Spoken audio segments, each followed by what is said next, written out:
හරි අපි එහෙනම් පටන් ගමු. අ, මුලින්ම මේක සෙමිනා 1 එක. ඒ කියන්නේ මේ වගේ තව සෙමිනා 4ක් වගේ තියෙයි බොහෝ විට. එතකොට මේකයි ඔක්කොම දවස් 5ක් වගේ සෙට් වෙයි. මේ දවස් 5 ඇතුළත කියලා දෙන්නේ කොහොමද මේ හරියට දවස් ටික මැනේජ් කරගෙන 75ක එකක් ගන්න වැඩේට තමයි අ, යන්න අපි පොඩි තල්ලුවක් දෙන්න try එකක් දෙන්නේ. හරිද? දැනටත් මේකට ජොයින් වෙන්න බැරි වෙච්ච ඔයාලගේ යාළුවෝ ඉන්නවා නම් තව දැනගන්න මේක පොඩ්ඩක් ෂෙයා කරන්න. එතකොට ඔයාලටත් සපෝට් එකක් වෙයි.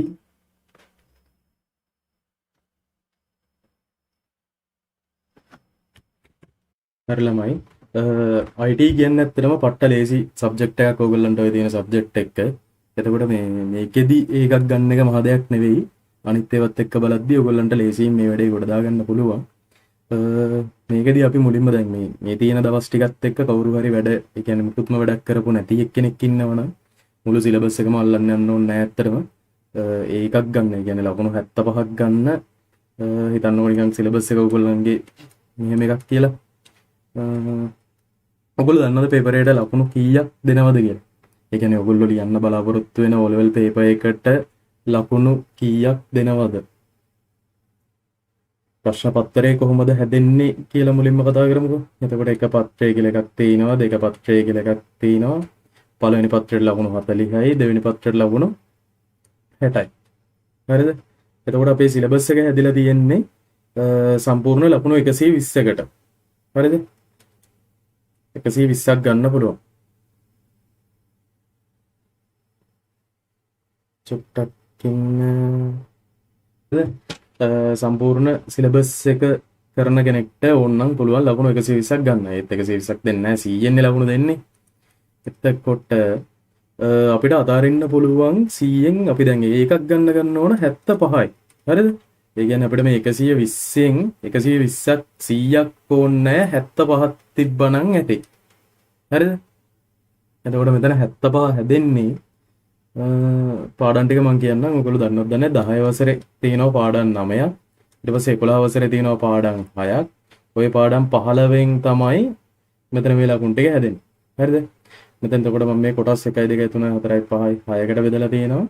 ඒ කියන්නේ මේක 20 ගානේ බෙදුවත් අපිට මේක කැලලක් එහෙම් පිටින් අතහැරලා දාන්න පුළුවන්. ලකුණු මම කියන්නේ මේ ලකුණු කුට්ටි ටික බෙදුවට පස්සේ.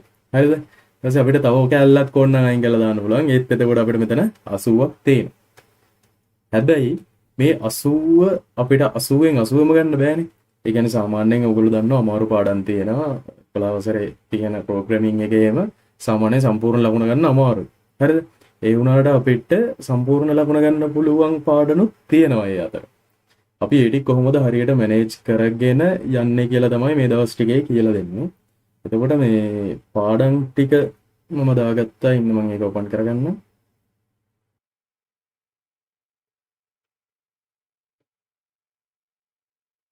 හරි. මෙතන පේනවනේ මේ ඔයගලන්ට පේනව නේද? පේන්නේ නැත්නම් මොකක් හරි ප්‍රශ්නයක් තියෙනවා නම් chat එකට දාන්න. chat එක බලාගෙන ඉන්නේ.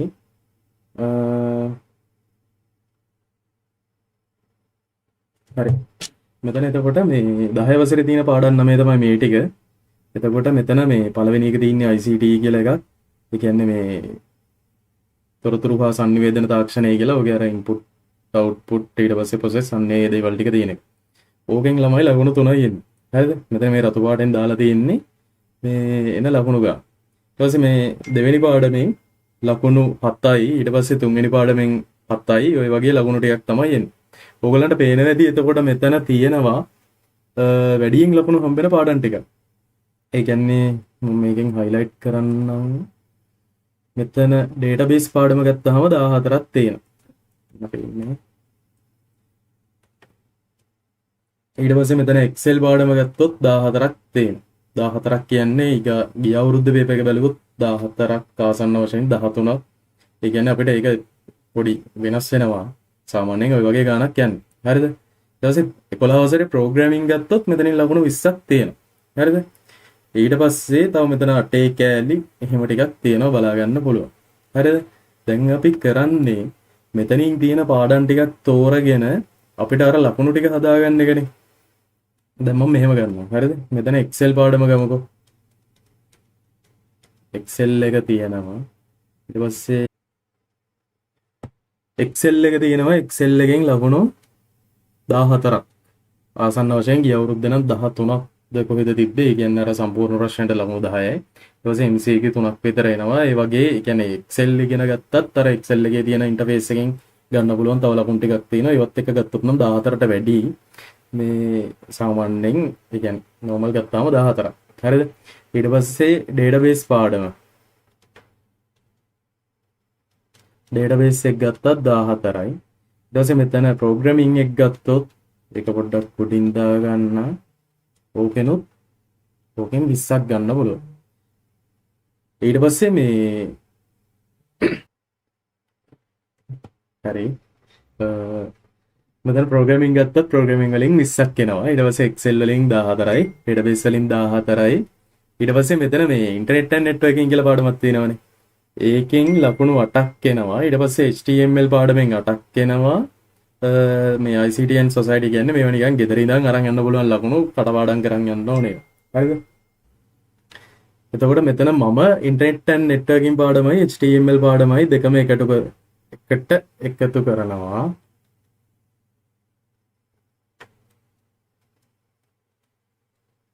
ඔතනින් මෙතන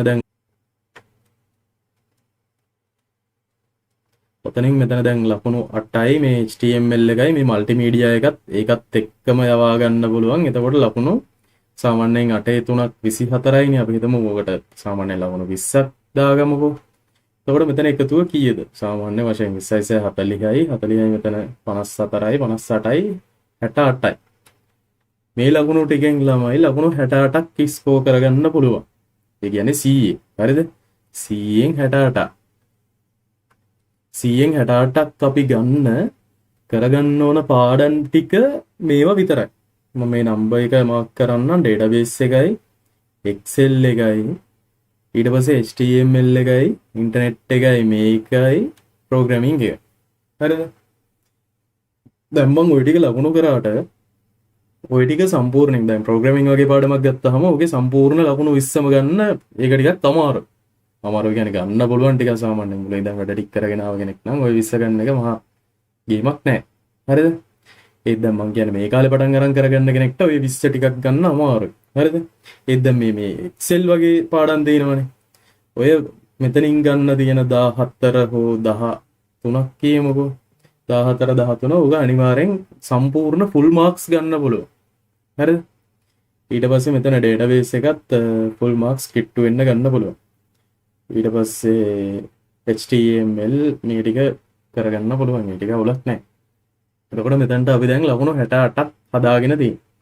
ඊට පස්සේ මෙතන තව තියෙනවා සාමාන්‍යයෙන් ඕන කෙනෙක් දන්නවා හිතන්නකො මේ නම්බර් සිස්ටම් නිකන් නම්බර්ස් මොකක් හරි නිකන් කන්වර්ෂන් ඒ කියන්නේ පාදය අටේ පාදේවා එහෙම හරව ගන්න එහෙම ටිකක් MCQ ටිකක් ගහ ගන්න එහෙම කරගන්න පුළුවන් නම් මෙතනින් 7ක් අහුල ගන්න පුළුවන්. ඊට පස්සේ ලොජික් ගේට් දන්නවනේ සාමාන්‍යයෙන් නිකන් ලොජිකල් හිතලා ඒ වගේ දේවල් කරන්න පුළුවන් පොඩි තියරි ටිකක් දන්නවනේ.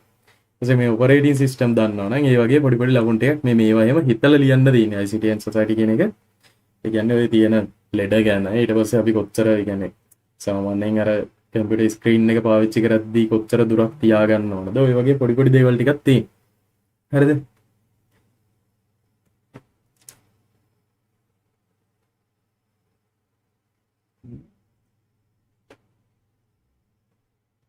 හරි. ඔය විදිහට තමයි යන්නේ. එතකොට මේ දවස් 4 හෝ 5 බොහෝ විට 5ක් වෙයි. දැන් අද දවසත් එක්ක තව දවස් 4ක්. ඒ කියන්නේ මම මේ සම්පූර්ණ පාඩම් 4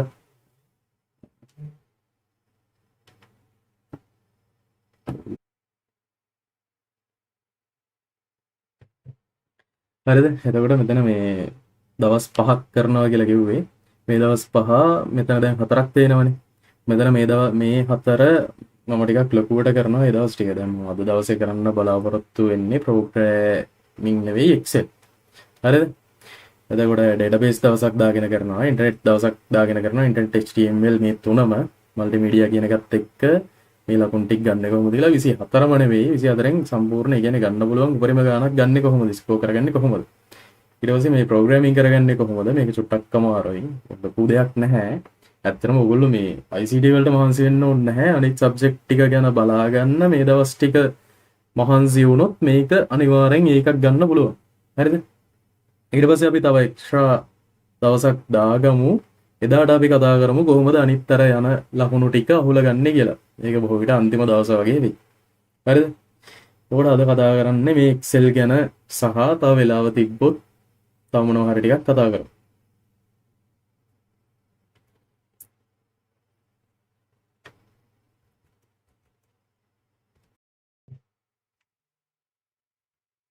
හරි එහෙනම් හරිද? ලකුණු ටික යන්නේ ඔහොමයි. ඊට පස්සේ Excel එක අද කතා කරමු. මම මේකෙදි කතා කරන්නේ මුලින්ම කොහොමද තියරි පාර්ට් ටික කියලා දීලා ඊට පස්සේ පාස් පේපර්ස් ටිකක් කරලා බලමු කොහොමද කරගන්නේ කියලා. ඒ කියන්නේ මේ තියරි ටික කියලා දුන්නාට පස්සේ ඕන පාස් පේපර්ස් එකක් කරන්න පුළුවන් ළමයි. ඒක කිසි මේව එකක් නැහැ. හරිද? අනිත් දේවලුත් එහෙම තමයි. මේක දවස් 5ක් මහන්සි වෙන්න උපරිම 100න් 75ක් ගලව ගන්න පුළුවන් අනිවාර්යෙන්. හරිද? 75ක් නෙමෙයි අපි 85ක් වගේ ටාගට් කරලා කරමු. එතකොට අනිවාර්යෙන් අපිට 75ක් වගේ අනිවාර්යෙන් තලා ගන්න පුළුවන්. හරිද? 75ක් ගමු කොහොම හරි.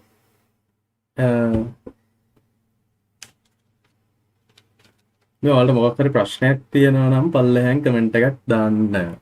කමෙන්ට් එක නෙවෙයි ලයිව් chat එකට දාන්න. එතන පොඩි අවුලක් තියෙනවද දාන්න බෑනේ.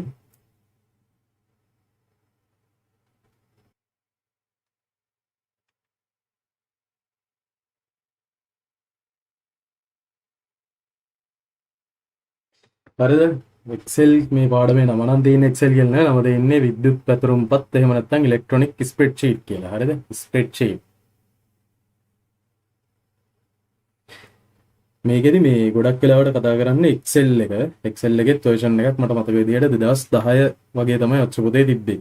එතකොට Microsoft Excel තෝරගන්න හේතුව ඒක තමයි දැන්ට ගොඩක් ලෝකේ යූස් වෙන්නේ. එහෙම නැත්නම් තව එකක් තියෙනවා මේ LibreOffice කියලා එකක් තියෙනවා. ඊට පස්සේ අනිත් එක Microsoft Office. හරිද? ওই දෙකේ වෙනස මේක ෆ්‍රී දෙන්නේ. ඒ කියන්නේ මේ open source software එකක්. ඒ කියන්නේ සල්ලි දීලා ගන්න ඕනේ නැහැ. මේක හැමෝටම ෆ්‍රී ගන්න පුළුවන්. මේක ඔයගොල්ලෝ දන්නවනේ හැමෝම සල්ලි දීලානේ ගන්නේ. ඒක අපි සල්ලි දීලා පාවිච්චි කරන්නේ මේක මේකින්ද ගෙවලා ගන්න ඕන එක. හරිද? මේක Microsoft ලගේ එක. කතා කරන්නේ Microsoft එක ගැන. එතකොට ඒකේ ඉන්ටර්ෆේස් එක ගැන මුලින්ම බලනවා. ඊට පස්සේ ඒකේ තියෙන ඊට පස්සේ ඔය ටූල් බාර් ගැන ඊට පස්සේ එක ටූල් ගැන එහෙම දේවල් ටිකක් කතා කරනවා. ඊට පස්සේ සෙල් ඇඩ්‍රස් ගැන කතා කරනවා. ඊට පස්සේ ඔය සෙල් වල අර ෆන්ක්ෂන් ලියන විදිහ ඊට පස්සේ තියෙන ෆන්ක්ෂන් මොනවද මේ වගේ දේවල් ටිකක් තමයි කතා කරන්නේ. මේකෙදි මට ස්ක්‍රීන් එක ෂෙයා කරලා පෙන්නලා තමයි කරන්න වෙන්නේ. හරිද?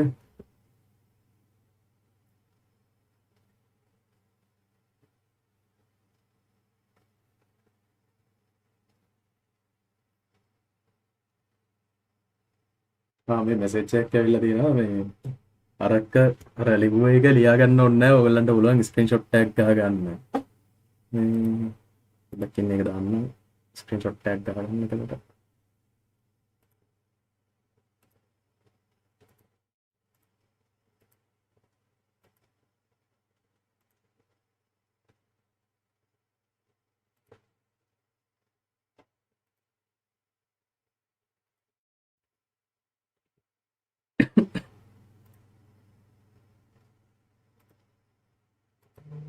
අවශ්‍ය කෙනෙක් ඉන්නවා නම් ස්ක්‍රීන්ෂොට් එකක් ගහ ගන්න කොහෙද?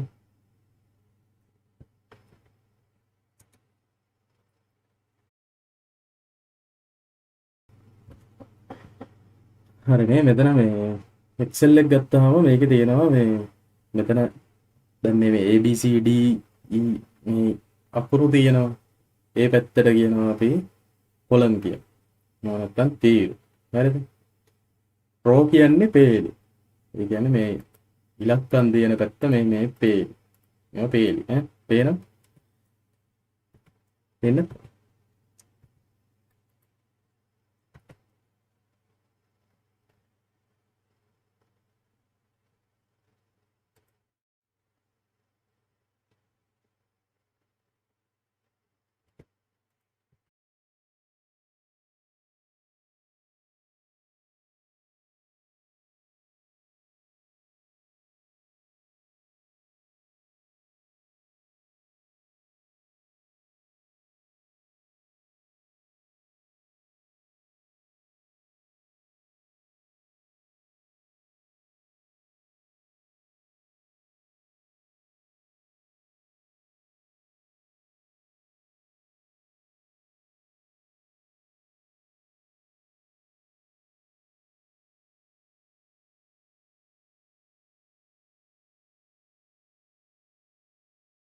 හරි පේනවනේ. මේ මෙතන මේ පැත්තට මේ තියෙන ඒවා ඉලක්කම් තියෙන ඒවා රෝස්. ඒ කියන්නේ රෝ පේලි. ඊට පස්සේ කොලම් කියලා කියනවා තීරු වලට. ඔය දේ පොඩ්ඩක් ඔලුවට දාගන්න. මේ තියෙන්නේ තීරු, මේ පැත්තට තියෙන්නේ පේලි. හරිද?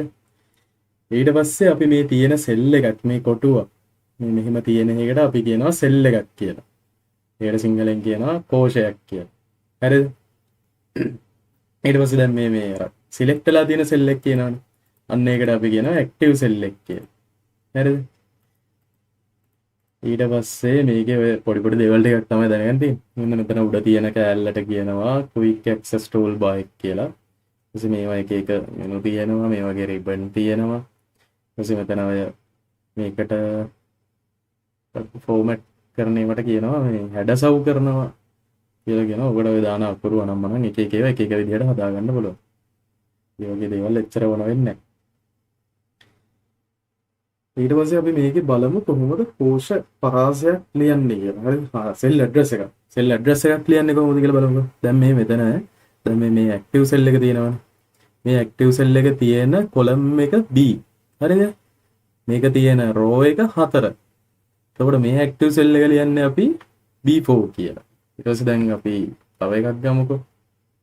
මේ වනිකම්. මේ පැත්තෙන් වගේ එකක්. මේක ගත්තොත් මේක තියෙන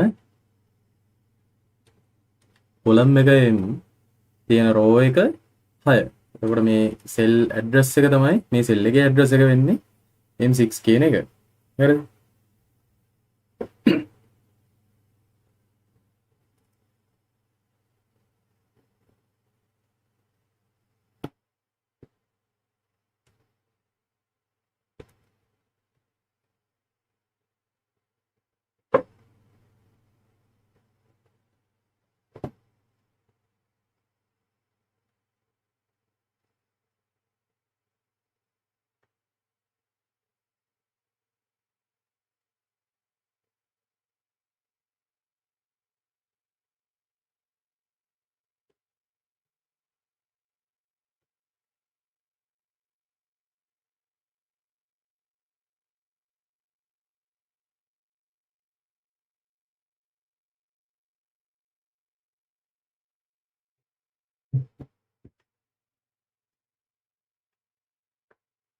පොඩ්ඩක් එකපාරට මියුට් වෙන්නේ මේ කට්ටිය මොනවා හරි ඉන්බොක්ස් මැසේජ් එකක් දැම්මම ඒක බලනවා. ඒකට පොඩ්ඩක් මියුට් කරනවා. ඒක පොඩ්ඩක් ගණන් ගන්න එපා. ඊට පස්සේ සෙල් ඇඩ්‍රස් එකක් ලියන්නේ ඔහොම. ඊට පස්සේ සෙල් ඇඩ්‍රස් අපිට මේ පරාසයක් ලියන්න පුළුවන්. ඒ කියන්නේ දැන් මේ මෙතන ඉඳන් හිතන්නකෝ මේ ටයිප් කරන්න මේ ටික ලියනවා කියන්නේ. මේ ටික මෙහෙම මේ වගේ සිලෙක්ට් වෙච්ච රෝ ටික. එතකොට මම මේ සිලෙක්ට් කරලා තියෙන්නේ D4 වල ඉඳලා sorry D12 වල ඉඳලා G12 වෙනකන්නේ. තේනවා? අන්න එහෙම එකකට. ඒ කියන්නේ මේ පැත්තේ ඉඳලා මේ පැත්තටත් අපිට ඒ කියන්නේ ලියන්න පුළුවන්. මෙහෙම උඩ ඉඳලා යටටත් අපිට පරාසයක් ලියන්න පුළුවන්. ඒ කියන්නේ කෝෂ පරාසයක්. එතකොට දැන් මේ මෙතන ගත්තොත් මේක C24නේ. C24 ඊට පස්සේ මේක මෙතන ඉඳලා දැන් සිලෙක්ට් කරගෙන යන්න පුළුවන් මෙහෙම. සිලෙක්ට් කරන්නේ මේක ක්ලික් කරලා මෙහෙම පොඩ්ඩක් ඩ්‍රැග් කරගෙන යනවා. ඊට මෙතන J වල 24 වෙනකම්. J වල 24 වෙනකම්. නෝරයි සෙල් ඇඩ්‍රස් එකක්. ඒ කියන්නේ එක කෝෂ පරාසයක් ලියන්නේ. ඒ කියන්නේ මෙතන ඉඳලා මෙතනට. හරිද? ඔය වගේම අපිට ඕක මෙහෙම යටටත් කරන්න පුළුවන්. දැන් මෙතන මම යටට ලියාගත්තේ E27 ඉඳලා E32 වෙනකම්. ඊට පස්සේ අපිට මෙහෙම දැන් මෙතනත් කොටසක් සිලෙක්ට් කරලා හිතන්නකො තව තැනක් මෙහෙම සිලෙක්ට් කරගන්න ඕනේ කියලා. අන්න එතකොට කීබෝඩ් එකේ කන්ට්‍රෝල් එක ඔබාගෙන අපිට එහෙම සිලෙක්ට් කරගන්න පුළුවන්. ඒ වගේ පොඩි පොඩි ඒවත් මේ සමහරක් අවුරුදු වල ඇවිල්ලා තියෙනවා. ඔයගොල්ලන්ට ඒක පොඩ්ඩක් බලා ගන්න පුළුවන්.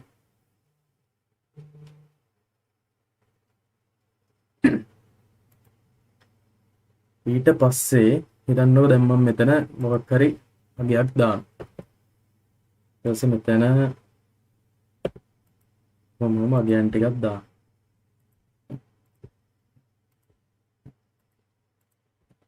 දැන් මට මේ දෙකක් එකතු කරන්න ඕනේ කියලා. මම නැත්තම් මේකයි එකතු කරන්න ඕනේ කියලා. මේකෙදි එකතු කරන්න අපි යූස් කරන්නේ සපරේට් වෙන.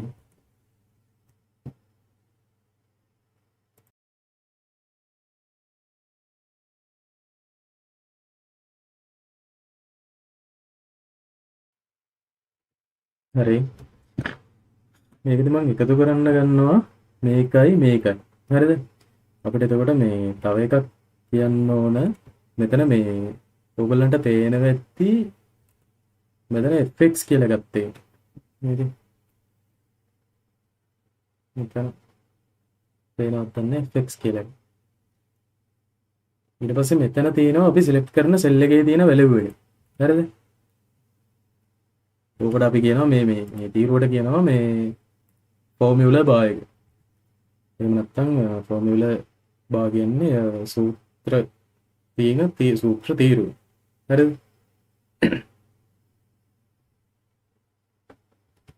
ඊට පස්සේ මේක නේම් බොක්ස් ඒ ටික මම කිව්වා. එතකොට මෙතන අපි සිලෙක්ට් කරන එකත් මෙතන බලා ගන්න පුළුවන්. දැන් මම යන්නේ මේකට මේක එකතු කරන්න. එතකොට මම මේ කොටුවට දානවා සමානයි මේක දාන්න මේක. හරිද? දැන් අපිට උත්තරය ආව 37යි කියන්නේ. දැන් එතකොට ඒ දාපු ෆෝමියුලා එකත් මෙතන බලා ගන්න පුළුවන්. එහෙම නැත්නම් අපිට මෙහෙම කරන්නත් පුළුවන්. සමාන ලකුණක් දාලා 34 ධන 3.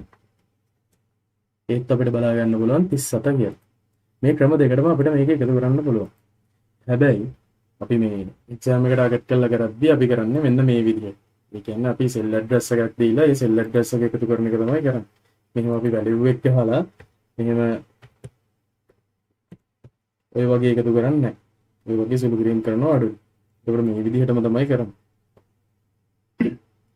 ඊට පස්සේ අපිට කෝෂ පරාසයක තියෙන තව මොනවා හරි එකතු කරන්න ඕන නම් ඒත් ඔහොමම කරන්න පුළුවන්. දැන් අපිට මේ තියෙන එකතුව මෙතනට දාගන්න ඕන කියලා හිතන්නකෝ. මේ සම් එක මෙතනට දාගන්න ඕන කියලා. මෙතන සමාන එකක් කියුවා. පොඩ්ඩක් ඉන්න කරද්දී වෙනවා.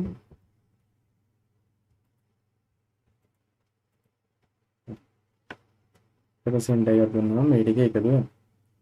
ඔය වගේ අපි ඉගෙන ගන්නවා මේකේදී ෆන්ක්ෂන් පහක් යන. සම් ඊට පස්සේ ඊගවට අපි ඉගෙන ගන්නවා සම් එකට පස්සේ ඇවරේජ් කියලා එක. ඊට පස්සේ අපි ඉගෙන ගන්නවා මැක්ස් මින්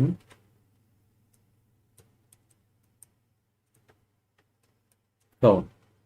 අපි ওই පහ විතරයි O level exam එකේදී කතා කරන්නේ. ඊට වැඩිය ගොඩාක් ඒවා තියෙනවා.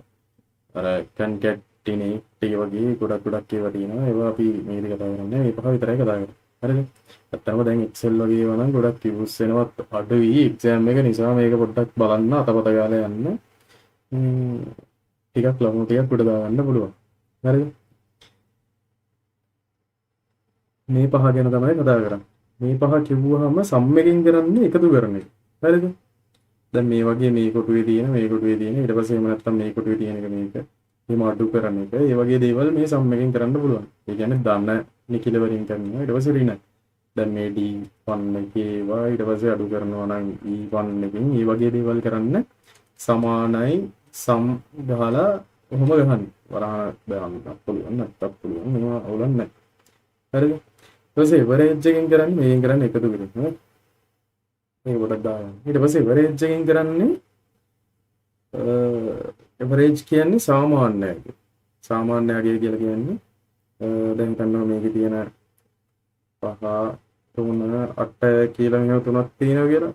ওই තුනේ අර සාමාන්‍ය ගන්න එක දන්නවනේ කට්ටිය. මැක්ස් එකෙන් කරන්නේ ලොකුම එක ගන්න එක. ඒ කියන්නේ විශාලම එක. මින් එකෙන් කරන්නේ අඩුම එක ගන්න එක.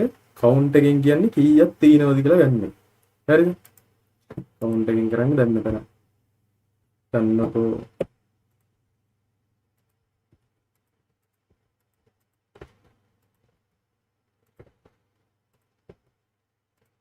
මේ සෙට් එකේ කීයක් තියෙනවද කියලා. ඔක මෙතන කවුන්ට් එකක් පෙන්නනවා 10යි කියලා. ඒ වුණාට අපිට මේ දැන් මේ කොටුවට දාගන්න ඕනේ කියලා හිතන්නකො මේ ටිකේ කවුන්ට් එක. එතකොට අපිට පුළුවන් අර වගේ ෆන්ක්ෂන් එකක් දාන්න. කවුන්ට් කියලා දාන්න. පරංගක් දාලා අපිට මේ කෝෂ පරාසය මෙහෙම සිලෙක්ට් කරන්න පුළුවන්. සිලෙක්ට් කරලා එන්ටර් කරාම අපිට එතනට දාගන්න පුළුවන් කීයක්ද කවුන්ට් එක කියලා. හරිද? එතන මම ගත්තේ කවුන්ට් එක. ඊට පස්සේ මේ දැන් මේ ටිකේ ඇවරේජ් එක ගන්න ඕනේ කියලා හිතන්න. ඇවරේජ් එක මම මේ කොටුවට දාගන්නවා. සමානයි ඇවරේජ්. ඊට පස්සේ මේ ටික සිලෙක්ට් කරාම අන්න ඇවරේජ් එක ආවා. ඇවරේජ් එක ළමයි අපිට තව විදිහකට ගන්න පුළුවන්. කොහොමද? මේ ටිකේ එකතුව දන්නවා නම් මේ ටිකේ එකතුව කවුන්ට් එකෙන් බෙදුවමත් ඇවරේජ් එක ගන්න පුළුවන්. එහෙම කරගන්නත් පුළුවන්. මේ එකතුව සම් එක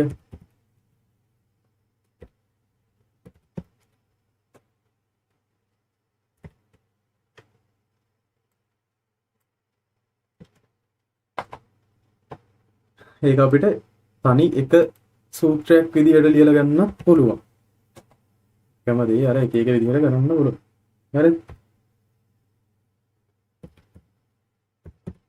මට තව ටිකක් මේ ප්‍රැක්ටිස් කරන්න ඕනේ.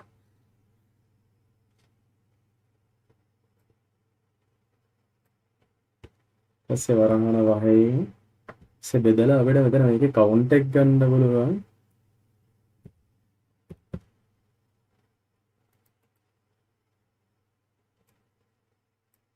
හරිද? සම්මාව වෙනවා වර්ක් කරගෙන.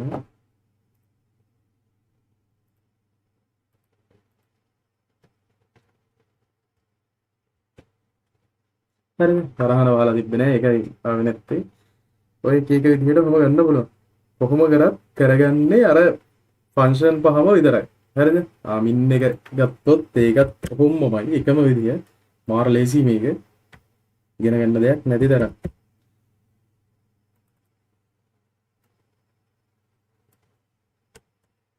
මින් එක කියන්නේ මෙතන තියෙන අඩුම එක. අඩුම සංඛ්‍යාව 2යි. ඒක ආවා අඩුම එක. ඉතින් max එක ගත්තා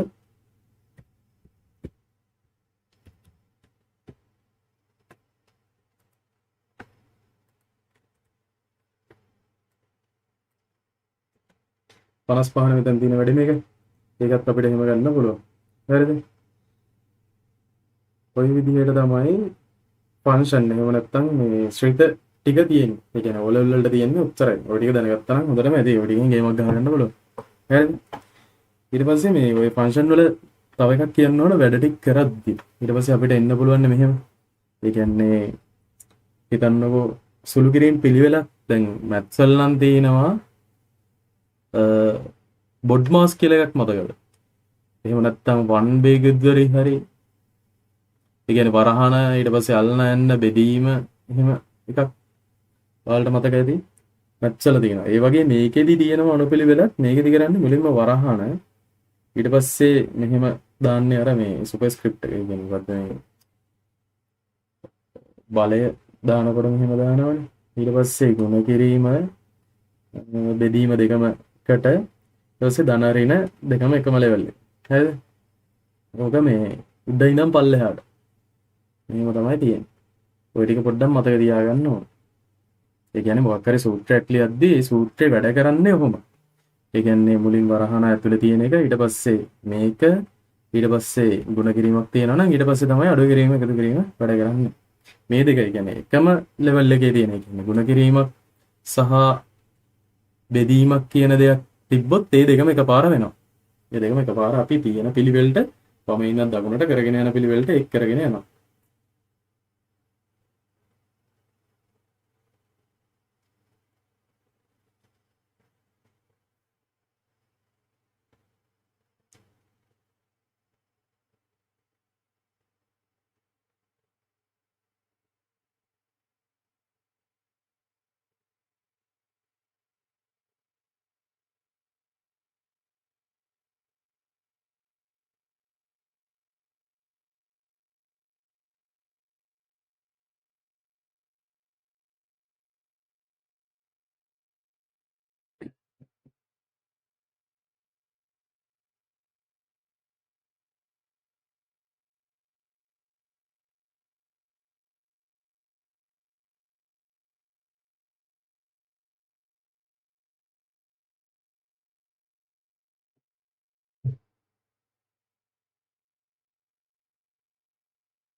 හරිද? ඊට පස්සේ මේ ওই ටික දැනගත්තනම් ඇති ඔච්චරයි.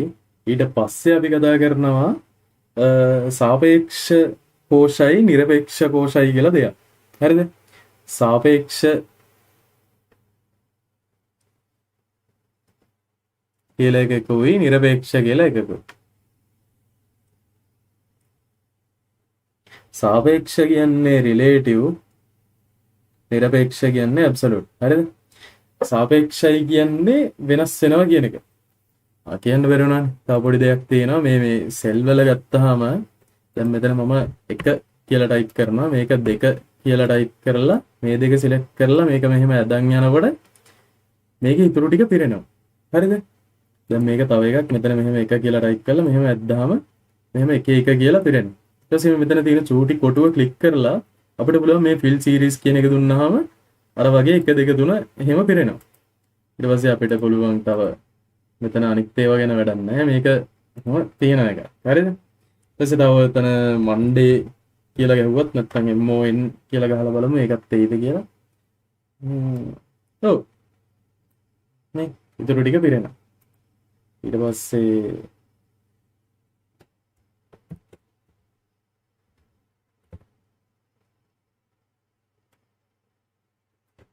කොහොම එකක් තියෙන්නේ. මෙහෙම ඇදගෙන ගියාම මේක පල්ලෙහාටත් එහෙම්ම වැඩ කරනවා. හරිද?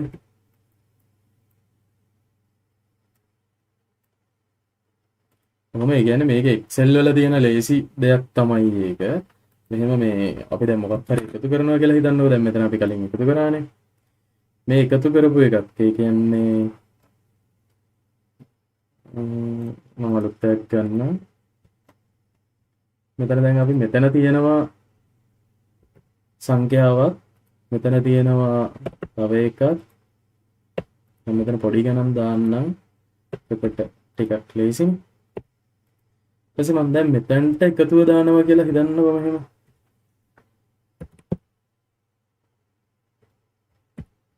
මම මෙතනට දානවා මේ කොටු දෙකේ එකතුව.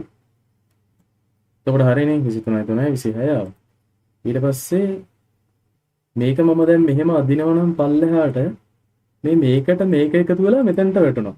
හරිද? මේකට මේක එකතු වෙලා මෙතනට වැටෙනවා. චුට්ටක් තුන.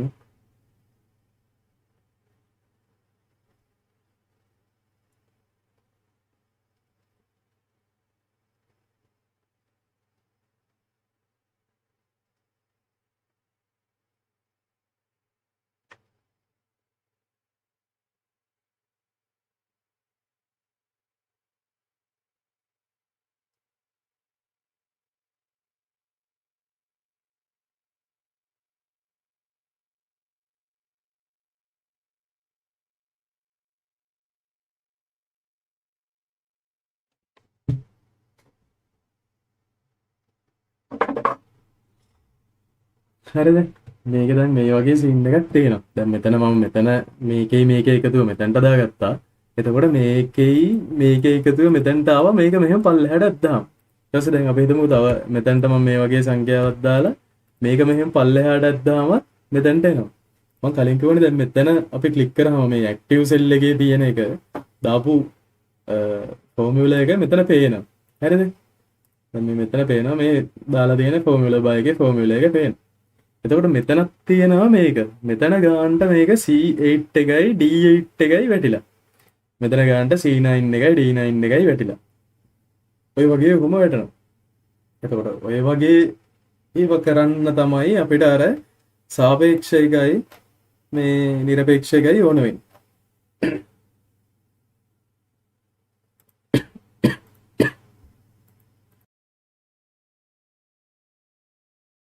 හරිද?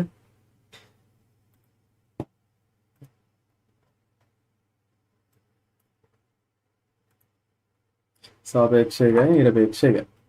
සාපේක්ෂ කියන්නේ ඒක හැම වෙලෙම මොකක් හරි මත වෙනස් වෙනවා. හරිද? නිරපේක්ෂ කියන්නේ වෙනස් වෙන්නේ නැහැ. ඔගේ සරල දෙය ඕකයි. හරිද? එතකොට සාපේක්ෂ ඒවා අපි මෙච්චර වෙලා ලියපු විදිහට ලියනවා. නිරපේක්ෂ වෙනස් වෙන්නේ නැති ඒවා මෙන්න මෙහෙම ඩොලර් සයින් එක දාලා ලියනවා.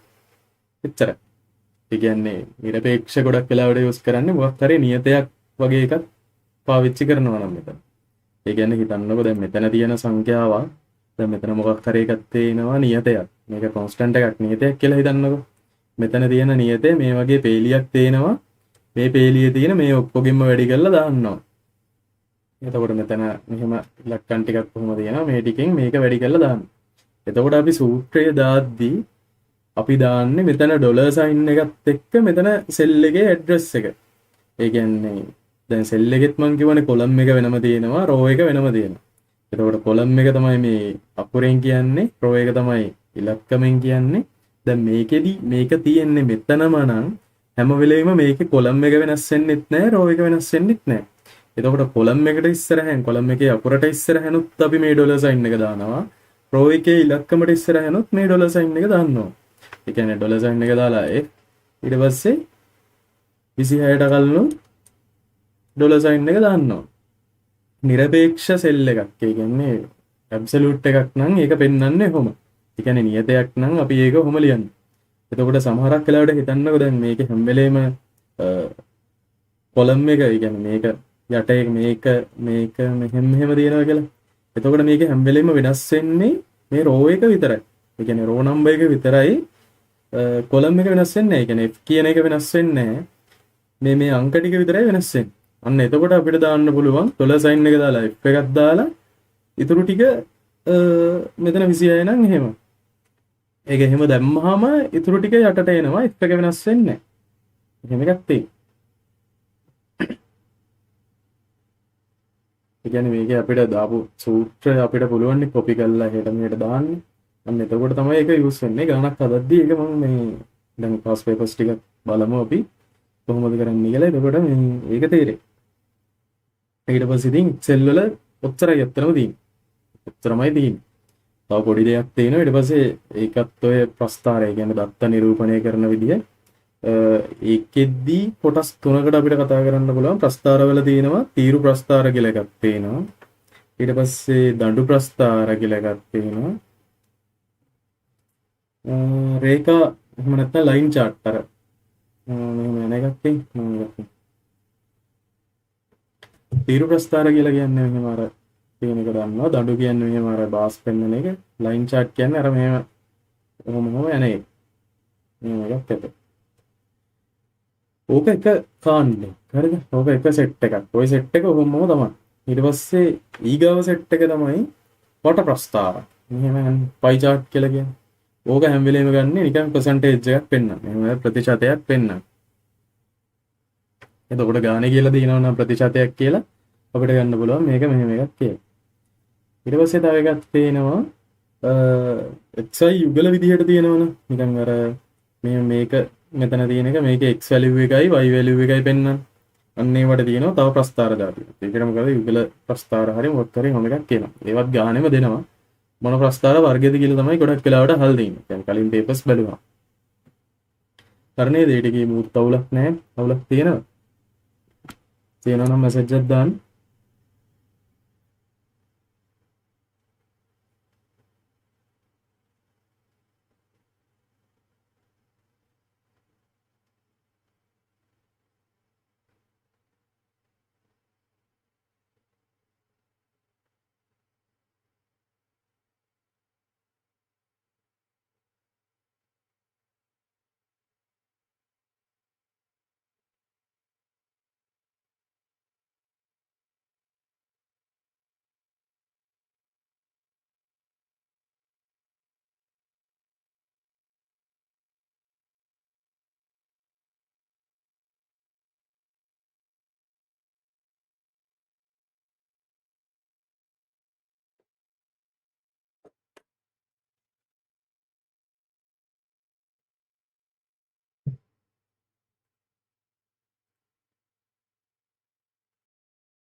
හරි එහෙනම් ප්‍රශ්නයක් නැහැ. ඊට පස්සේ අපි දැන් යන් පාස් පේපර්ස් ටිකක් බලමු. දැන් මේ ඉගෙන ගත්ත දේවල් වලින් මේකේ කොහොමද ෆුල් මාර්ක් එක ගන්නෙ? ගන්න දැන් අපිට මට උගන්වන්න මොනවා හරි දෙයක් අමතක වුණා නම් ඒකත් එතකොට මට ගොඩක් එක්ස්ප්ලেইন කරගන්න පුළුවන්. ප්‍රශ්න ටිකක් බලමු.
හරි.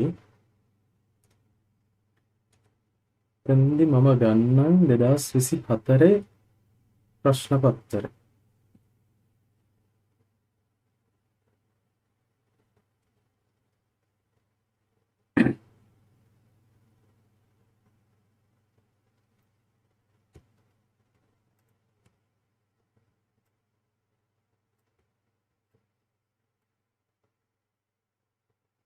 පේනවා නේද? හරි ඕලන්නේ. මේ දෙනවා ICT භාවිතය 2014 කල් සමග අංගාලය කරනවා. හරි. සිරුර දාගෙන සංගෝදර මේකද හරිද? මේ Excel ප්‍රශ්නේදී එහෙම නැත්නම් database ප්‍රශ්නේදී ඔය එක ප්‍රශ්නවලදී මොකක් හරි දත්තයක් දෙන්න පුළුවන්. දත්තයක් කියන්නේ මේ දත්තයක් නෙමෙයි නිකන් ඕපදූපයක් මොකක් හරි දෙන්න පුළුවන්. එතකොට දැන් මේ මෙතන ජංගම දුරකථනක් එක්ක වීම මේ වගේ දේවල් මේ අන්තර්ජාල භාවිත කරන්නන්ගේ ගණන මේ සංඛ්‍යාලය ගැන ඔය වගේ වචන ගැන තිබ්බට ඒවා කිසි දෙයක් මේ කන්සිඩර් කරන්න එපා. ඒවා ඉග්නෝර් කරලා දාන්න. හරිද? අපිට මෙතනදී ඕන වෙන්නේ මෙතන අර මං කිව්ව පහ විතරයි. ඒ කියන්නේ සම් එකයි එවරේජ් එකයි പിന്നെ සම් එකයි එවරේජ් එකයි මින් එකයි මැක්ස් එකයි අනිත් එක්ක කවුන්ට් එක. ඔය ටිකම විතරයි ගොඩක් වෙලාවට ඕන වෙන්නේ. හරිද? එතකොට අනිත් ඔය තියෙන ඒවා ගැන එච්චර හිතන්න එපා. ඊපස්සේ මේකේ කියන්නේ 20000 ඉඳන් 20 කාල සහ සංඛ්‍යාලයම තියෙනවලු. ඒක පේනවා. ඊපස්සේ F0 දාගෙන ජනදායකයන් සහ අන්තර්ජාල බාධායන් ගණන number of internet users අතර වෙනස ගණනය කරන්න. අන්න වෙනසක්. ඒකට අඩු කරන්න තමයි මේක තියෙන්නේ. හරිද? 2014 වසරට අදාළගේ E තීරුවේ අදාළගේ D තීරුවේ අදාළගෙන් අඩු කිරීමෙන් ගණනය කෙරේ. එතකොට කියන්නේ 2014 වසර කියන්නේ මේකනේ. මේ දිරුණිය එකට අදාළව මේ පැත්තට මෙහෙම යන්නේ. හරිද? ඒවර මේකේ E තීරුවේ අදාළ අගය D තීරුවේ අදාළ අගයෙන් අඩු කිරීමෙන් ගණනය කෙරේ. ඒ කියන්නේ මෙන්න මෙතන මේකෙන් මෙන්න මේකෙන් මේක අඩු කළා කියලා තියෙනවා. එහෙම වෙලාවට පොඩ්ඩක් ඒ කියන්නේ ඒක නිකන් කපාට්ට හිතෙන්නේ නැත්නම් පොඩ්ඩක් බලන්න මේක බලුවම පේනවනේ මේකෙන් මේක අඩු වෙලා තියෙන්නේ කියලා. නිකන් එහෙම අඩු කළාත් බලන්න. හරිද?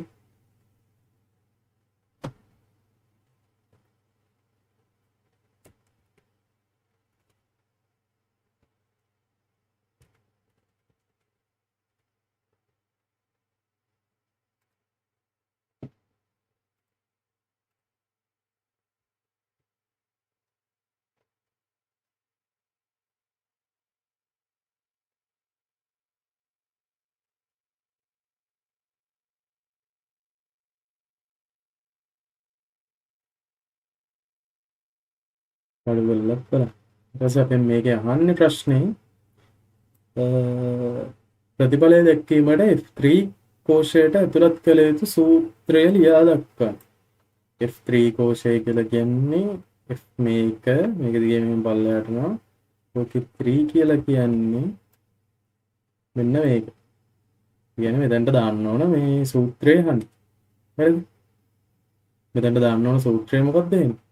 මෙතන මේ සෙල් එකෙන් මේක අඩු කරන්න දෙන්නේ. මේ සෙල් එකේ ඇඩ්‍රස් එක මොකද්ද? D3 D3ෙන් අඩු කරන්න දෙන්නේ E3. එතකොට මේක ලියන්නේ මෙහෙම සමාන ලකුණක් දාලා කොහොම ලිව්වනම් ඇති. වරහන දැම්මේ නැතත් ප්‍රශ්නයක් නෑ. දැම්මත් ප්‍රශ්නයක් නෑ. හොදාන්න. D3 වරින් E3 සමානයි D3. පැහැදිලි නේද? එතකොට අපිට මේකේ තියෙන ප්‍රශ්න දෙවෙනි ප්‍රශ්නේ එක්ක.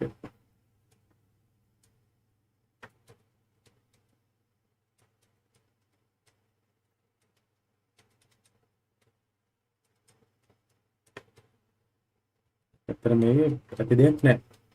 පට්ටම සිම්පල්.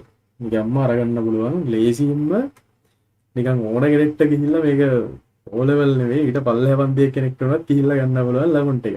හරිද? ඊට 2015-20 කාල සීමාවට අදාළ ජංගම දුරකථන දායකයන් සහ අන්තර්ජාල භාවිතයන් ගණන අතර වෙනස්කම් ලබා ගැනීමට F3 කෝෂයට F3 කිව්වහම පොඩ්ඩක් ඒක දාගන්න. F3 කියන්නේ යා මේක අපි කලින් ගත්ත එක. 3 කෝෂයට ඇතුළත් කරන ලද සූත්‍රය F4 ඉඳන් 9 කෝෂ පරාසයට පිටපත් කළේ යයි සිතන්න. ඒ කියන්නේ මෙන්න මෙතන ඉඳලා මෙන්න මේකේ ඉඳලා මේ සෙල් එකේ ඉඳලා මෙහෙම පල්ලෙහාට මෙතනට යටට. හරිද? මේකට මගා ගන්න නැත්නම් පැහැදිලිද? ඒ කියන්නේ මෙන්න මෙතන F4 කියන්නේ මේ සෙල් එකනේ. මේ සෙල් එකේ ඉඳලා මෙන්න මේ සෙල් එකට අර මම කලින් කරා වගේ මෙහෙම මෙතන අර ක්ලික් කරලා මෙහෙම ඩ්‍රැග් කරගෙන යනවා කියලා කියන්නේ. හරිද?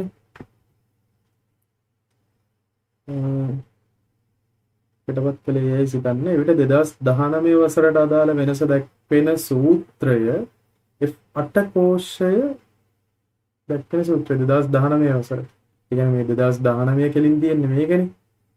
මේ කෙලින් තියෙන්නේ මේ F8 කෝෂය. මේකට එන සූත්‍රය ලියන්න. ඇත්තට කරන්න දෙයක් ඇත්තම නැත්තරන් ඉතින්.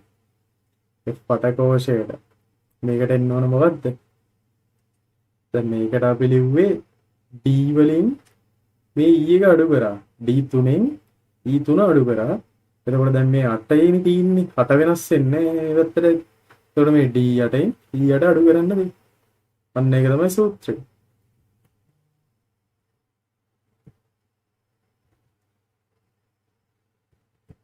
එතකොට මෙතනට එන්නේ උත්තරේ ලියන්න බලමු. D8ෙන් E8 අඩු කිරීම. සරයි එන්නේ.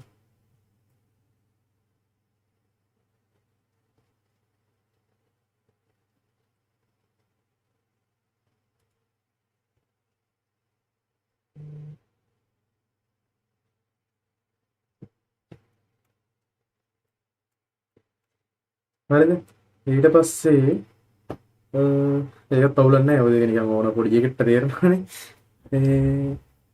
ස්ථාවර දුරකථන දායක වීම. ඒ කියන්නේ ෆික්ස් ටෙලිෆෝන් සබ්ස්ක්‍රිප්ෂන් වල අඩුමාගිය ලබා ගැනීමට B10 කෝෂය ලිය යුතු සූත්‍රය මොකක්ද කියලා අහන්න. අන්න පොයින්ට් එක මම අර මුලින් කිව්වනේ මෙතන 5ක්. ඔතන 5න් අඩුමාගිය කියන්නේ මෙන්න මේ මින් එක. එහෙනම් ඔය අහන්නේ ඔන්න ඔය මින් එක ගැන තමයි. හරිද? ස්ථාවර දුරකථන දායක වීම මේකට අඩුමාගිය ලබා ගැනීමට B10 කෝෂය ලිය යුතු සූත්‍රය. B10 කියන්නේ මෙන්න මේක. මම මෙතන අරගෙන තියන්නේ ඒක ගන්න දාන සූත්‍රය මොකක්ද කියලා අහන්න. ඒ කියන්නේ මෙතන අඩුමාගය කියලා කියන්නේ මෙන්න මේ සෙට් එකෙන් ගන්න අඩුමාගයනේ. එතකොට මේ සෙට් එකෙන් ගන්න ඕන අඩුමාගය දන්නේ කොහොමද? අර දැන් මම කලින් කරලා පෙන්නනවා. මෙතන සමාන එකක් දැම්මා, මින් එක දැම්මා, වරහන් ඇතුලේ මෙතන තියලා මෙතනට අර ඩ්‍රැග් කරගෙන ආවිල්ලා සිලෙක්ට් කරා. එතකොට සිලෙක්ට් වෙන්නේ කොහොමද? B3 ඉඳලා B9 වෙනකම්. ඒ ඔන්න උත්තරයි. ඒ කියන්නේ උත්තරයි ඔක තමයි උත්තරේ. ඔක තමයි යාලා බලාපොරොත්තු වෙන උත්තරේ. හරිද? එතකොට මේක තුන්වෙනි එකේ A.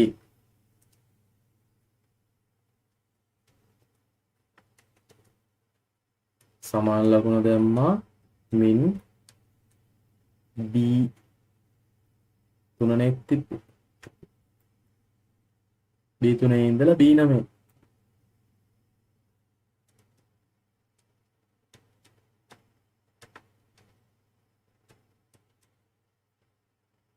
හරිද? ඒක බලන්න.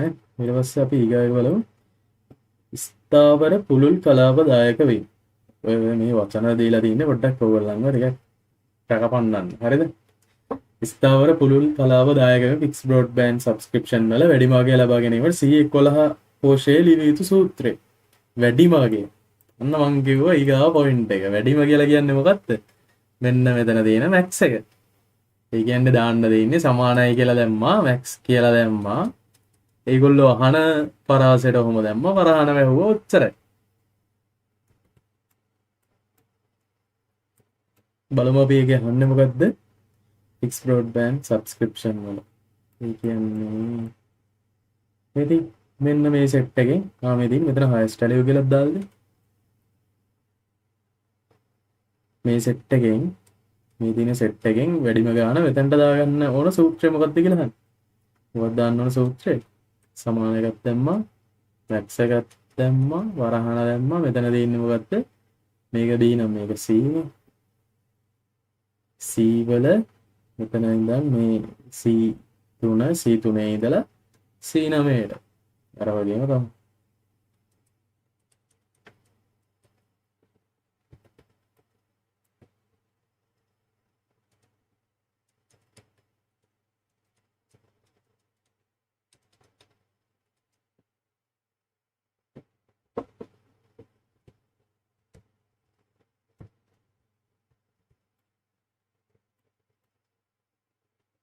ඊට පස්සේ ඔන්න වෙනස් විදිහක් තියෙනවා. හරිද?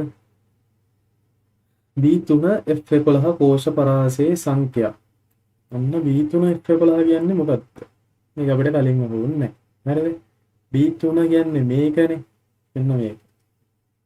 මේ මහන්න ඕනේ.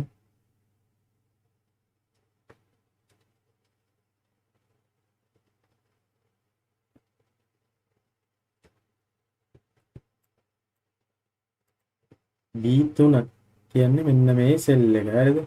B3 F11 කියලා කියන්නේ මෙන්න මේ සෙල් එකනේ. F11 නේ තිබ්බි. B3 F11 කෝෂ පරාසයේ සංඛ්‍යා කොමා යොදමින් 10 වෙන් කිරීම වලට හැඩසව් කිරීම සඳහා පහත පියවරෙන් ලේබල් නිවැරදි අනුපිළිවෙල ලියා දක්වන්න. ඒ කියන්නේ මෙන්න මෙතන ඉඳලා තියෙන ටික මෙතනට වෙනකම් මේ සෙට් එකේ.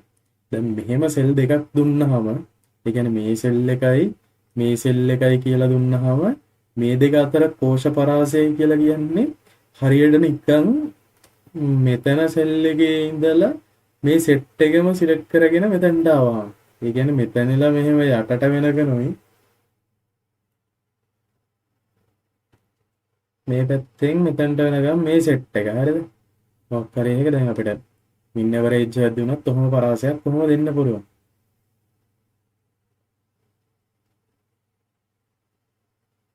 ඔය පරාසය ඇතුලේ.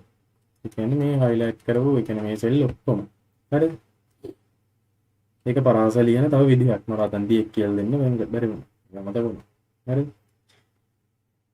ඊට පස්සේ මේකේ අහන්නේ B3 F11 කෝෂ පරාසය වෙන් කිරීමට ලේබල් එක මෙතන ABCD අනුපිළිවෙල හදන්න තියෙන්නේ. මොකද්ද මේකේ අනුපිළිවෙල? මුලින්ම කරන්න ඕන මොකද්ද? මුලින්ම කරන්න ඕන මේක මවුස් එකෙන් ක්ලික් කරගන්න එපා. මෙහෙම මෙතන ඉඳලා අර මම ගෝවේ මෙහෙම ඇද ගන්නවා. ක්ලික් කරලා මේව ඩ්‍රැග් කරගන්නවා. ඒකට ඒක තියෙන්නේ මොකේද? B3 F11 කෝෂ පරාසය තෝරන්න. මොකක් කරන්න කියද්ද මේක හිතන්න ඕනේ මේ තියෙන ඒවා ටික බෝල්ඩ් කරන්න ගියා කියලා. බෝල්ඩ් කරනවා නේ. බෝල්ඩ් ඉටලික් අන්ඩර්ලයින් මේ වගේ මොකක් හරි එකක් දාන්න කියලා. ඒත් අපිට මේක මුලින්ම සිලෙක්ට් කරගන්න එපා. ඒකට මේක උත්තරේ මුලින්ම එන්න ඕන D. හරිද?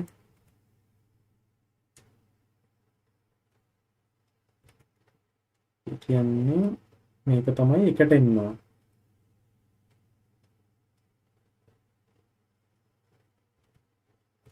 ඊට පස්සේ අපි මොකද්ද කරන්නේ? එතන දැන් මේ ටික රයිට් ක්ලික් කරන්න ඕනේ. අන්න ඒක තමයි මේ දකුණු මූසික බොත්තම බා ෆෝමැට් සෙල්ස් කියන්නේ. අන්න ඒක. ඉතින් රයිට් ක්ලික් කරලා උඩ තියෙන එකෙන් සිලෙක්ට් කරලා ඩෙසිමල් ප්ලේසස් කියන මේක සිලෙක්ට් ක්ලික් කරලා ඕකේ කරන්න දෙන්න. එච්චරයි ඉතින් කරන්න දෙන්නේ. ඕකෙත් ඇති දෙයක් නැහැ. පැහැදිලිනේ?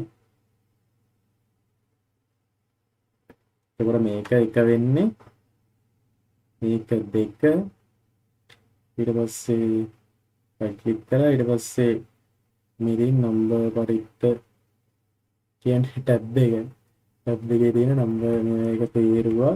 ඒ කියන්නේ මේක 3 ඊට පස්සේ මෙතන අපි කියන එක මෙතන 10 වෙන් කිරීම කියන එක සිලෙක්ට් කරා. ඒක 4 ඊට පස්සේ ඕකේ කරා.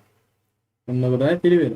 ඒකට පිළිවෙල ලිව්වොත් එන්නේ T E ඊට පස්සේ A C B හරිනේ. T E A C D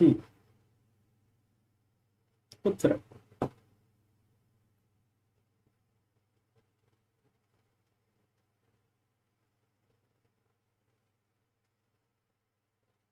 ඒකත් හරිනේ. ඊට පස්සේ ඊගාව එක පස්වෙනි එක මේකත් අපි දාගමු මෙතන.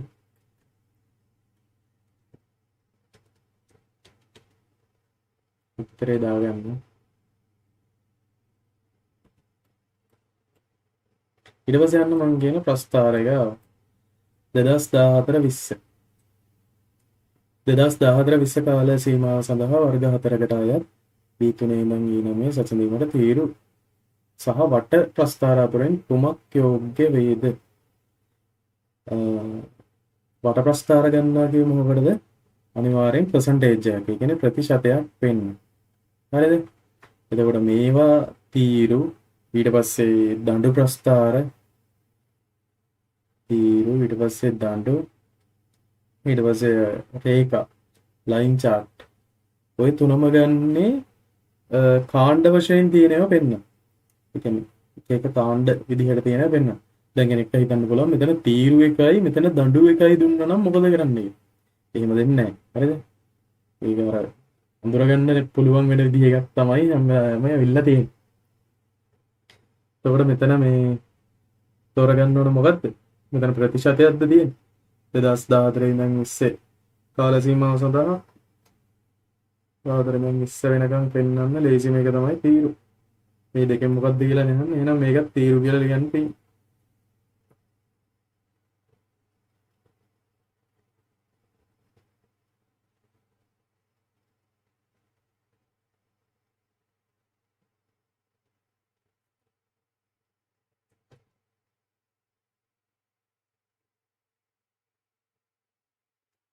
හරිනේ. ඊට පස්සේ අන්න දෙන ප්‍රශ්නයක් වෙනත් පැතුරුම් පතක. මොකද වෙනත් පැතුරුම් පතක කියන්නේ? තව වෙන ෂීට් එකක. හරිද? ෂීට් එක B4 කෝෂයේ අන්න දිනන ඩොලර් සයින් මාක් එක. මොකද මේ ඩොලර් සයින් මාක් එක දාන්නේ නිරපේක්ෂ සෙල් එකක් නේ. ඒ කියන්නේ වෙනස් වෙන්නේ නැති එකක් නේ. ඒ කියන්නේ ඇබ්සලියුට් එකක් නේ. වෙනස් වෙන එකක් නම් මේ ඩොලර් සයින් එක ඕනේ නැහැ නේ. වෙනස් වෙන්නේ නැති එකක් නම් තමයි මේක දාන්නේ. කෝෂයේ මෙන්න මේ සූත්‍රයද උපකල්පනය කරන්නලු. එම සූත්‍රයේ C5 කෝෂයට පිටපත් කළේ නම් C5 කෝෂයේ 30 වෙනි සූත්‍රය මොකක්ද කියලා අහන්නේ. මොන දැන් B4 කෝෂය කියලා මෙහෙම කෝෂයක් තියෙනවා. මේ සෙල් එක තියෙනවා. B4 කියන්නේ ඕක කියලා හිතමු. මේකේ තියෙනවලු ඕක. ඒක C5 කෝෂයට දානවා කියලා කියන්නේ. C5 කියන්නේ මොකක්ද? P මේක 5. ඒ කියන්නේ මෙන්න මේකට දානවා කියලා කියන්නේ. එතකොට C5 කෝෂයේ 30 වෙනි සූත්‍රය ලියා දක්වන්න කියලා කියන්නේ. B3 නම් මොකද වෙන්නේ? ඕක අනිවාර්යෙන් මොකක් වෙන්න ඕනද? D වෙනස් වෙන්න පුළුවන්ද? මේ ඩොලර් සයින් B3 ධන P2 එතකොට මෙතන මේ ඩොලර් සයින් එකත් එක්ක තියෙන B එක මේක වෙනස් වෙන්න පුළුවන්ද? මේක වෙනස් වෙන්න බෑ. මේක වෙනස් වෙන්න බැරි හින්දා තමයි ඩොලර් සයින් එක දාලා තියෙන්නේ. එතකොට අනිවාර්යෙන් ඒක එන්න ඕන ඒකම තමයි. ඩොලර් සයින් එකත් එක්ක B. හැබැයි මෙතන තියෙන 3 මොකද්ද වෙන්න ඕන? පල්ලෙහායකට යනකොට ඒක 4 වෙන්න ඕන. ඊට පස්සේ මෙතන තියෙන B එක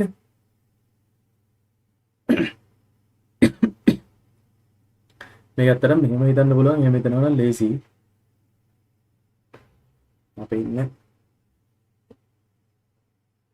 චුට්ටක් ඉන්න.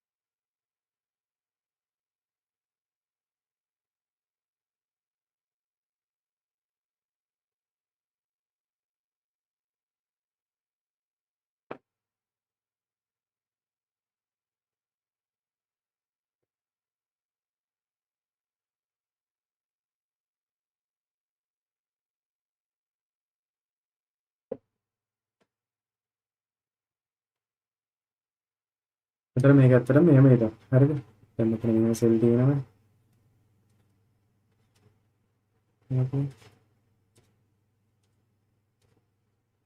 මේ සෙල් එක D4 කියලා හිතන්න. මෙතන තමයි යෝග තියෙන්නේ. ඊට පස්සේ මේක 5. දැන් උඩ තියෙන එක 3, මෙතනට තියෙන එක 6, මේ පැත්තේ එක D. හරිද? එතකොට මේක හැම වෙලේම පල්ලෙහාට යනකොට මෙන්න මේක තමයි වෙනස් වෙන්නේ. B වෙනස් වෙන්නේ. මේක පල්ලෙහාට යනවා නම් මේක එකක් වැඩි වෙනවා නේ. මේ පැත්ත එහෙම වැඩි වෙනවා. මේක දකුණට හරි වමට හරි යනවා නම් එතකොට වෙනස් වෙන්නේ මේ අකුර. ඒ කියන්නේ වෙනස් වෙන්න හැම වෙලේම try කරන්න වෙන්න මේ අකුර. එහෙම නැත්නම් කොලම් එක. හරිද? එතකොට දැන් මේක මුලින්ම තියෙන්නේ මෙතන. මේක එකපාරට මෙතනට දාගන්න අමාරුයි නං. දැන් මේක මෙතනට ගන්න ඕන C5ටනේ. මේක මෙතනට දාගන්න. හරිද? මෙතනට දාලා ඊට පස්සේ ආපහු මේක මෙතනට දාන්න. දැන් මේක මෙතනට දාද්දී ඩොලර් සයින් B3 දාන්න. B2 කොහොමද තියෙන්නේ?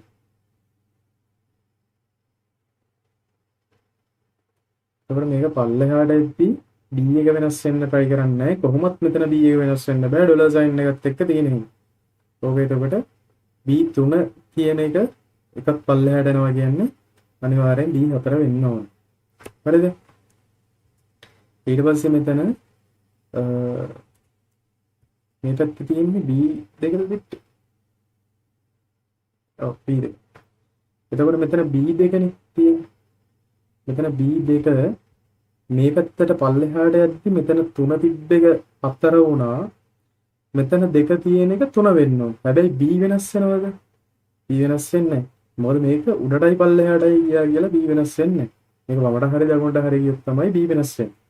ඒ කියන්නේ මෙතන තිබ්බ එක මෙහෙට ගත්තා කියලා වෙනස් වෙන්නේ මේ ඉලක්කම් විතරයිනේ. මේ කොලම් එක වෙනස් වෙන්නේ නැහැනේ. කොලම් එක එකමනේ. මම කියන්නේ පැහැදිලි. ඒක නිසා මෙතන B එක මෙහෙම. දැන් මෙතන ගැන කොහොමවත් වෙනස් වෙන්නේ නැහැ. මොකද එතන ඩොලර් සයින් එක දාලා නිසා. ඒක වමට දකුණට ගියත් ඒ කියන්නේ පිරස්ස ගියත් ඒක වෙනස් වෙන්නේ. ඉතින් මෙතන B2 කියන එක එකක් පල්ලෙහාට යන හින්දා වැඩි වෙනවා. මේක 3 වෙනවා. හරිද? ඊට පස්සේ දැන් මම මේ ලිව්වේ මෙතන තියෙන එක. ඔතන තියෙන. ඊට පස්සේ දැන් මේක මෙතන තියෙන එක අපි යවන්න ඕන මේ පැත්තට. C5 එකනේ හන්නේ. C5 එක හද්දි ඔන්න දැන්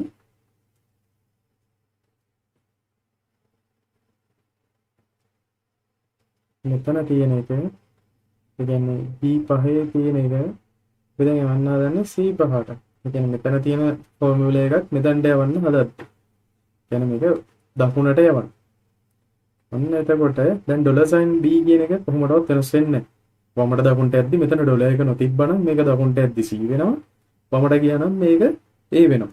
හැබැයි මෙතන ඩොලර් සයින් එක තියෙන හින්දා මේක වෙනස් වෙන්නේ නැහැ. මේක එකින්ද B ම තමයි.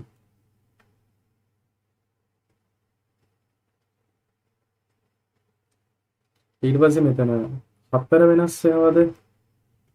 4 වෙනස් වෙන්නේ. මොකද මේක වමට දකුණට ගියා කියලා මෙහෙම දෙපැත්තට ගියා කියලා මෙතන මේ නම්බර් එක වෙනස් වෙන්නේ නැහනේ. එකම k තමයි යන්නේ. හරිද? ඒ කියන්නේ මේකෙම තමයි යන්නේ. මේක පල්ලෙහාට පැන්නා නම් මේ 4 කියලා තියෙන එක 5 වෙන්න පුළුවන්. මේක 4ෙදි තිබ්බේ 3යි කියලා 5ෙදි තියෙන්නේ 4යි කියලා. එහෙනම් මේක 5ෙමනේ තියෙන්නේ. මේක වෙනස් වෙන්නේ නැහැ. ඒක නිසා මේකත් B4ම තමයි. ඊට පස්සේ මෙතන තියෙනවා B3 කියලා එකක්. B3 කියන්නේ දැන් මේ B row එකනේ තියෙන්නේ. මේක row එක නෙමෙයි sorry column එක. මේක පයින්නවා මේ පැත්තට මේක වමට දකුණට යද්දි අනිවාර්යෙන් මෙතන තියෙන මේක වෙනස් වෙනවා. ඒ කියන්නේ දකුණට යද්දි B නම් C වෙනවා වමට ගියා නම් B නම් A වෙනවා. එතකොට මෙතන B එක C වෙන්න ඕන. මොකද මේක එකක් දකුණට ගියානේ. හැබැයි මෙතන තියෙන 3 වෙනස් වෙන්න පුළුවන්ද? ඒක වෙනස් වෙන්නේ. මොකද මේක යන්නේ දකුණට නිසා. එතකොට උත්තරේ එන්න ඕන මෙන්න මේක. ඕකේ තියරිය තමයි මම දැන් එක්සෙල් ෂීට් එකක මම දිනනකොට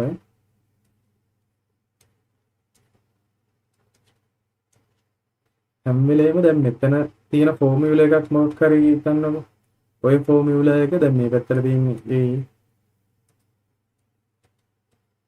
EC ඔහම මේක 1 2 3 ඔහමනේ. එතකොට දැන් මේ පැත්ත එකක් මෙහෙට යනවා නම් ඒ කියන්නේ මේ පැත්තේ තියෙන ෆෝමියුලා එකක් අපි මේ පැත්තේ සෙල් එකකට කොපි කරනවා නම් එතකොට මේ රෝ එක වෙනස් වෙන්නේ නැහැ. මේ රෝ එක එකමනේ. පළවෙනි රෝ එකේමනේ. මේක මෙතන C නෙවෙයි මෙතන තව තියෙන Z එකක් වෙනකන් ගියත් මේ පළවෙනි රෝ එකේමයි තියෙන්නේ. එතකොට මේකේ හැම වෙලාවෙම මේ සෙල් ඇඩ්‍රස් වල තියෙන ඉලක්කම වෙනස් වෙන්නේ නැහැ. හරිද? මේක පල්ලෙහාට හරි උඩට හරි ගියොත් තමයි මේ ඉලක්කම් සෙට් එක වෙනස් වෙන්නේ. ඒ කියන්නේ රෝ එක වෙනස් වෙන්නේ. අන්න එතකොට තමයි රෝ එක වෙනස් වෙන්නේ. එතකොට හැබැයි මේ කොලම් එක වෙනස් වෙන්නේ. අන්න එහෙම සීන් නැති. නෑ. පට්ට සිම්පල් ඉතින්. ඊට අමතරව තියෙන එක තමයි අර ඩොලර් සයින් එක දැම්මොත් ඩොලර් සයින් එක දාලා මොකක් හරි B කියලා එකක් ලැබුවොත් මේක කොහොමදවත් වෙනස් වෙන්නේ නැහැ. මේක ලියන්න පුළුවන් ක්‍රම තුනක් තියෙනවා. මේව D1 ඔහොම එන්න පුළුවන්. කොහොම එන්න පුළුවන්.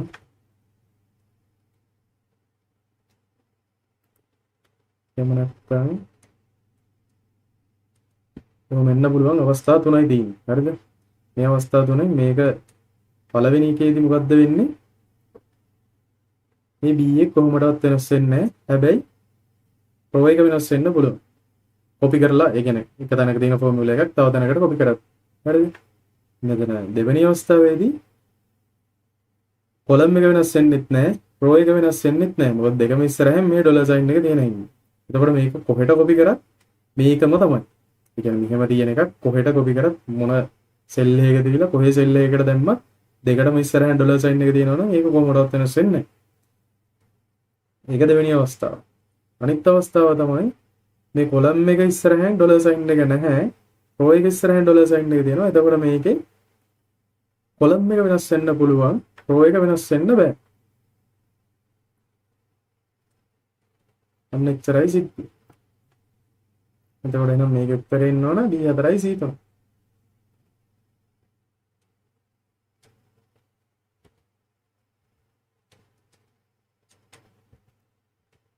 D4 ධනයි. ඉතින් දන්නේ කො ඔච්චරයි ඉතින්. ඊට පස්සේ ප්‍රශ්න නැහැ නේද? නෑ. 2024 ප්‍රශ්නේ කතා කරා. මේ මොකක් හරි පැහැදිලි තැනක් තියෙනවා නම් මැසේජ් එකක් දාන්න.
හරි අපි එහෙනම් ඊගා ප්‍රශ්නෙට යමු.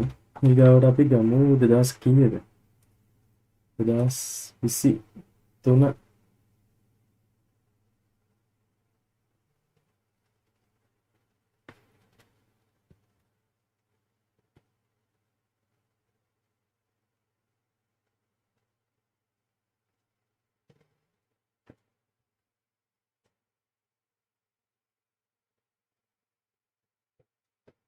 ඉදාස් 23 ප්‍රශ්න බලමු.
ඇත්තට මේ එක්සෙල් ප්‍රශ්න කියන්නේ පට්ට ලේසි ප්‍රශ්නයක්.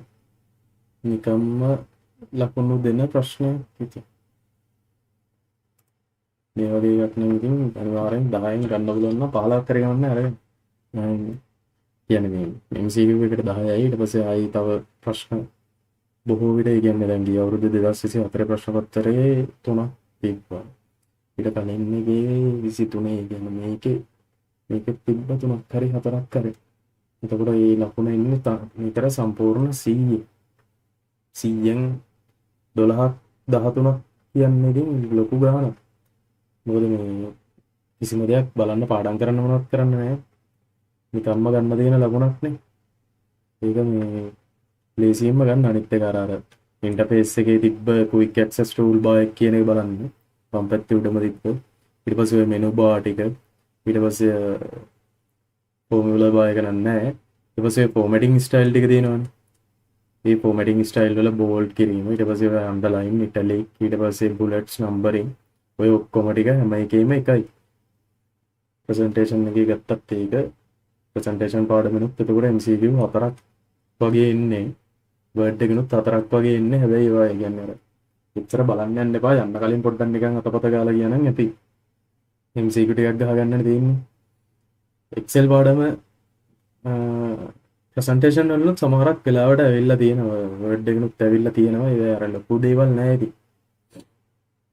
පොඩ්ඩක් හරි ඒ කියන්නේ දෙයක් කරන්න පුළුවන් Excel පාඩම. ඒකින්ද ඒක අනිවාර්යෙන් මේ බලාගෙන යන්න.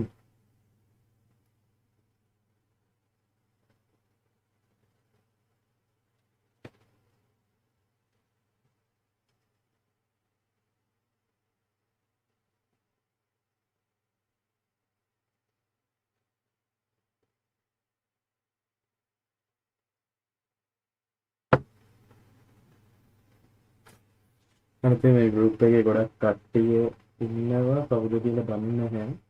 දැන් බලන්න බැරි අය මේක පස්සේ බලයින්. බලන්න මම ඒකට නැද්දෙන් තිබ්බ ඩිලීට් එකත් එඩිට් කරලා ආපහු දාලා තියෙනවා.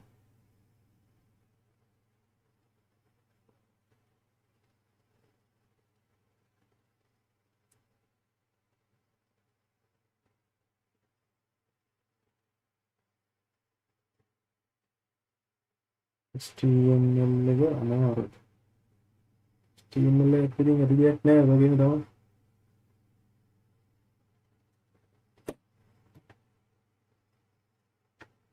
සෙට් එකේ මොකුත් නෑ සෙට් එකට.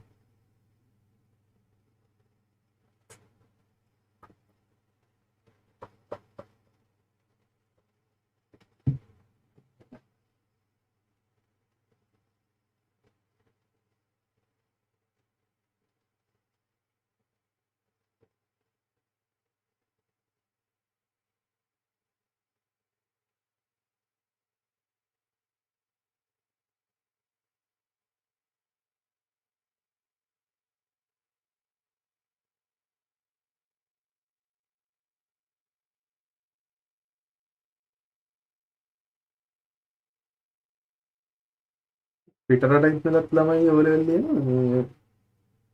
දන්නේ.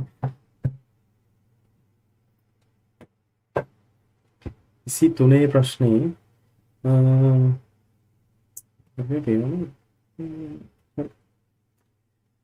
තෝරාගත් රටවල් 12ක 2010-21 කාල සීමාවේ සූර්ය බල ශක්ති උත්පාදනය ආදාය සංඛ්‍යාලයක සමහරක් අතර උපසේ එක්ක. හරිද? මොකද උපෝතා. මේක ගණන් කරනවා. ඊට පස්සේ 2010 ඉඳලා 21 වෙනකන්ලු තියෙනවා. හරි. ඊට පස්සේ වසර 12කදී සූර්ය බල ශක්ති උත්පාදනයේ වැඩිවීම කියලා කියන්නේ ටිකක් ඒ කියන්නේ වෙනසක්. ඊපස්සේ එන් තීරුවේ දැක්කේ ඒ ගන්නේ කරන්නේ 2010 අගේ 21 සඳහාගෙන් අඩු කිරීම. අන්න වැඩිවීමක් කියලා කියන්නේ වෙනසක් නේ. එතකොට 10 අගේ 21 අගෙන් අඩු කරලා. ඒ කියන්නේ 28.0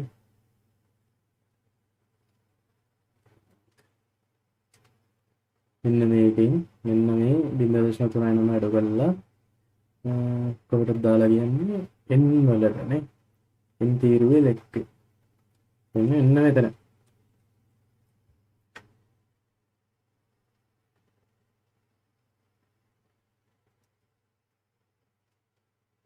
n තීරුවේ දැක්කේ වසර 12 සඳහා ඕස්ට්‍රේලියාව දාලා වැඩේ දැක්වීමට N3 කෝෂයට ඇතුළත් කළ යුතු සූත්‍රය ලියා දක්වන්න. N3 කියන්නේ මෙන්න මේක ඒකට ලියන්න ඕන සූත්‍රය. බලන්න ඉතින් අර කලින් අවුරුද්දේ ආවා වගේම එකක්. කලින් අවුරුද්දේ නෙමෙයි අතර මේ අපි කරේ 24 එකනේ. 23 ආව එකම වගේ එකක් තමයි 24ත් ඇවිල්ලා තින්නේ. 24 ආව වගේම එකක් තමයි පහේ දෙන්නේ කියලා නිකන් හිතන්න පුළුවන්. වෙනස් වෙන්න පුළුවන්. මොකාවත් ඉතින් උත්තරලින් එතකොට මේකේ උත්තරේ ලියන්න පුළුවන් අපිට M3න් අඩු කරන්න ඕන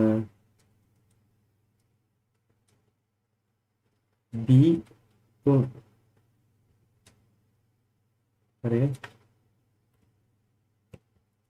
M3න් අඩු කරන්න ඕන B3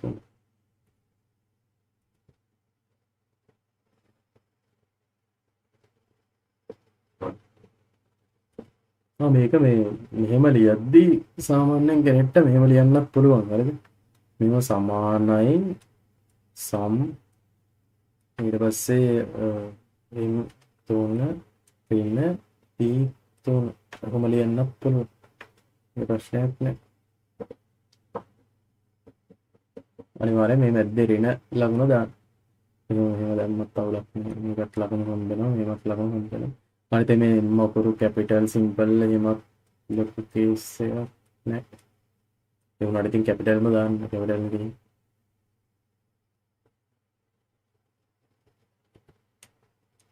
ඊට පස්සේ ප්‍රශ්නේ තියෙන්නේ අනෙකුත් රටවල අදාළ වැඩිවීම් අගයන් දැක්වීමට N3 කෝෂයට ඇතුළත් කරන ලද සූත්‍රය N4 කෝෂ පරාසයට පිටපත් කළේ සිතන්නේ විට ශ්‍රී ලංකාවට අදාළ වැඩිවීම අගය දැක්වෙන සූත්‍රය N12 කෝෂය ලියා දක්වන්න. ඇත්තටම අර කලින් ප්‍රශ්නෙම තමයි. මේ කළා වැඩකුත් නෑ. ශ්‍රී ලංකාවට අදාළ කියන්නේ මෙතන. එන් 4 ඉඳන් 14ට පිටපත් කරලා ගියා කියන්නේ. එතකොට මෙන්න මේකයි වෙනස් වෙන්නේ මොකක්ද එතකොට? මේක විතරයි 12 විතරයි. සමානයි. ඉන් 12 හරිනේ.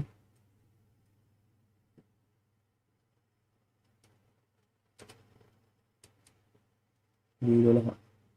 එහෙම නැත්නම් මේ වගේ ලියන්න පුළුවන්. සම් D12 හරිනේ D12.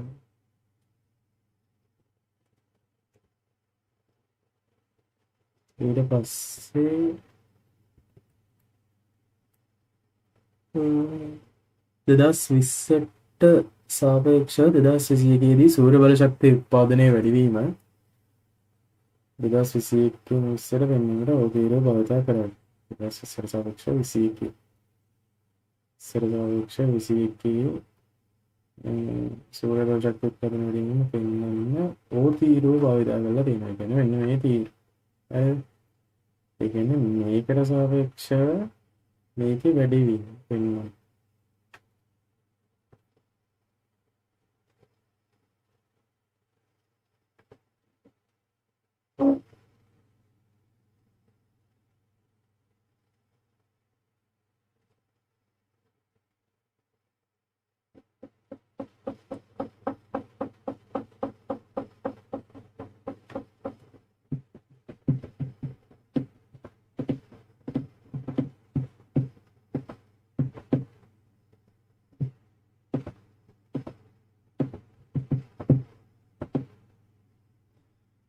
දෙදස් විස්සට සාපේක්ෂව 2021 දී සූර්ය බල ශක්තිය උත්පාදනය වැඩිවීම නවෝදේශ භාවිතා කරලා අඩුම වැඩිවීමේ වගේ ලෝවස්ට් ඉන්ක්‍රීස් පෙන්වීමට O15 කෝෂයේ ලිවිය යුතු සූත්‍රය මොකක්ද? O15 කියලා කියන්නේ මේක 15 මේ ලෝවස්ට් එක අඩුම වැඩිවීම. අඩුම කියන්නේ මොකක්ද එතකොට? දාන්නේ අපි මින් කියන එක. හැම වෙලේම අර පහම තමයි තියෙන්නේ.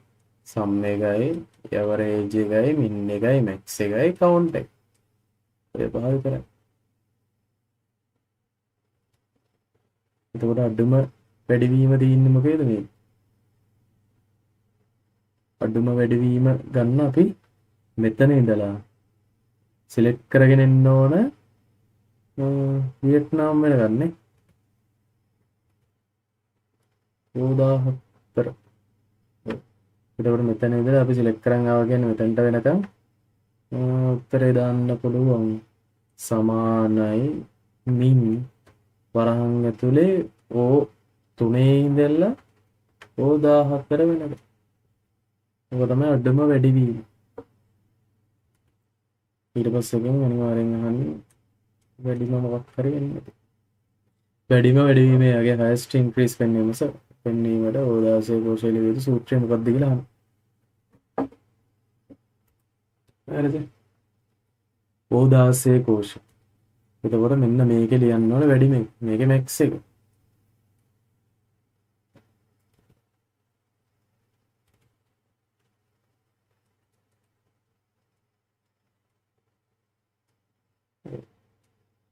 O3 ඉඳලා O14. ඊට පස්සේ ඉත සටහනකුත් තිබිලා. ඒක සූත්‍ර සමානයි ශ්‍රිතය කෝෂයක ආකාරයට ලිවිය යුතුයි. ඒ කියන්නේ අනිවාර්යෙන් මෙතන මේ වෙන ක්‍රම යූස් කරන්න බෑ. ඉතින් උදාහරණ නෝට් ලියන්න. ඊපස්සේ ඕස්ට්‍රේලියාවේ වැඩිවීම සහ වැඩිම වැඩිවීම අතර අනුපාතය දැක්වීමට P3 කෝෂයේ සූත්‍රය ඇතුළත් කළේ යයි සිතන්න. හරිද? O3න් O16 බෙදලා 100න් වැඩි කරලා තියෙනවා. නමුත් එම සූත්‍රය අනෙක් රටවල් සඳහා අනුපාතයන් දැක්වීමට P4 P14 කෝෂ පරාසයට පිටපත් කිරීමට සුදුසු නොවේ. ඇත්තනේ. මොකද දැන් අපි සාමාන්‍යයෙන් අර මේ සෙල් ඇඩ්‍රස් එකක් එක්ක ලියන්න ඕන. එම අවශ්‍යතාව සපුරාලීම සඳහා P3 කෝෂයට ඇතුළත් කළ යුතු නිවැරදි සූත්‍රය ලියා දක්වන්න. මොකද්ද මේ කරනවා කියලා තියෙන්නේ? ඕස්ට්‍රේලියාවේ වැඩිවීම සහ වැඩිවීම අතර අනුපාතය දැක්වීමට P3 පෙන්වලා නැහැ. ඒ කියන්නේ P3ක් පෙන්වනකොට මෙන්න ඔය P කොහොම ඒක මෙන්න මෙතන මේක තමයි දාන්න හිතන්නේ. මේ සූත්‍රය දැම්ම කියලා හිතන්න. නමුත් එම සූත්‍රය net රටවල් සඳහා අනුපාතයෙන් දැක්වීමට P4 කෝෂ පරාසය. P4 කියන්නේ මෙතන ඉඳලා මේ හරිය ඉඳලා මෙන්න මෙතන පරාසයට සුදුසු නොවේ. ඒ සුදුසු වෙන්නේ නැත්තේ එම අවශ්‍යතාව සපුරාලේ P3 කෝෂයට ඇතුළත් කළ යුතු නිවැරදි සූත්‍රය නම්.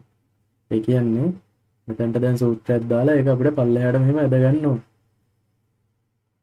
මේක දාලා තියෙන්නේ O3 බෙදීම O16 නේ. O3 කියන්නේ මේක බෙදීම O16 කියලා කියන්නේ මෙන්න මේක.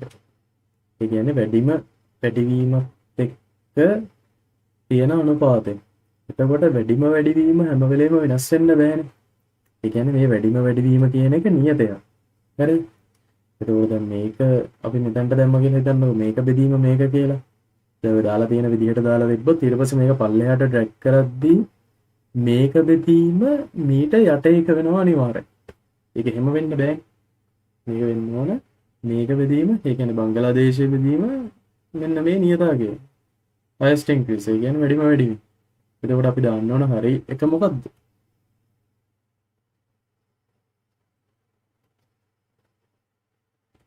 O3 බෙදෙන්න ඕන යට එක තමයි අපිට වෙනස් වෙන්න ඕන. හරිද?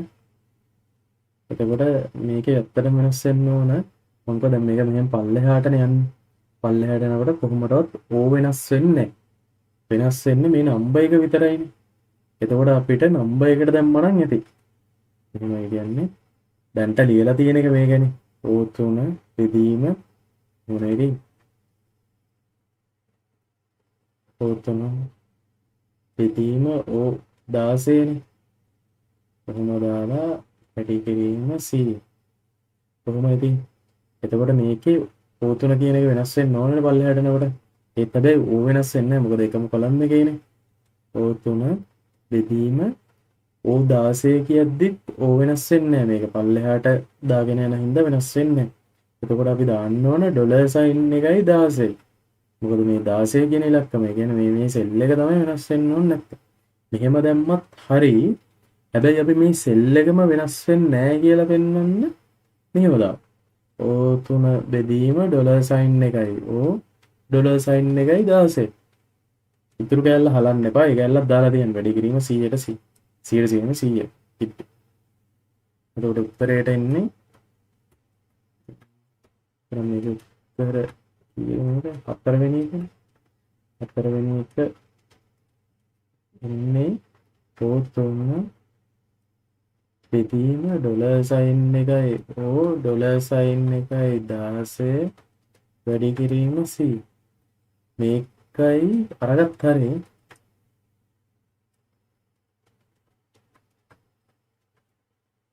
ඔකත් හරි. මොකද මේක පල්ලෙහාට කොපි කරගෙන යන නිසා මේ O එක වෙනස් වෙන්නේ නැහැ.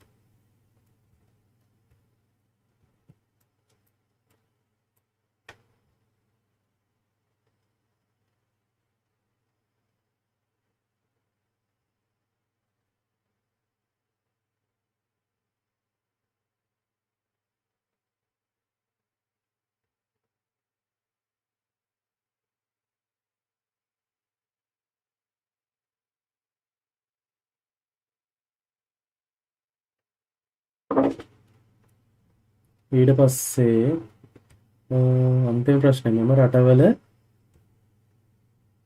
2010-20 කාල සීමාවේ සූර්ය බල ශක්තිය මේකට උඩ එක බලන්න ඕනත් නෑ.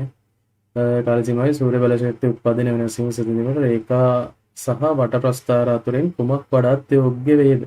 ඔබගේ පිළිතුර කෙටියෙන් සාධාරණීකරණය කරන්න. එතකොට මේකේ 2010-21 කාල සීමාව අතර වෙනස් වීම සසඳන්න වට ප්‍රස්ථාර මේක රේඛා ප්‍රස්ථාර අතුරෙන් කුමක්ද යෝග්‍ය වෙන්නේ?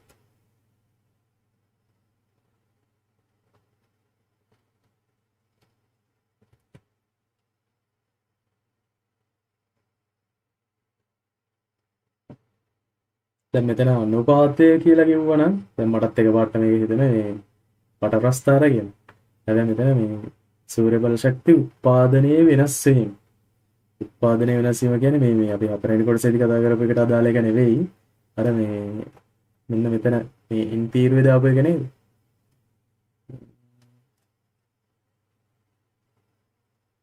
ඔව්.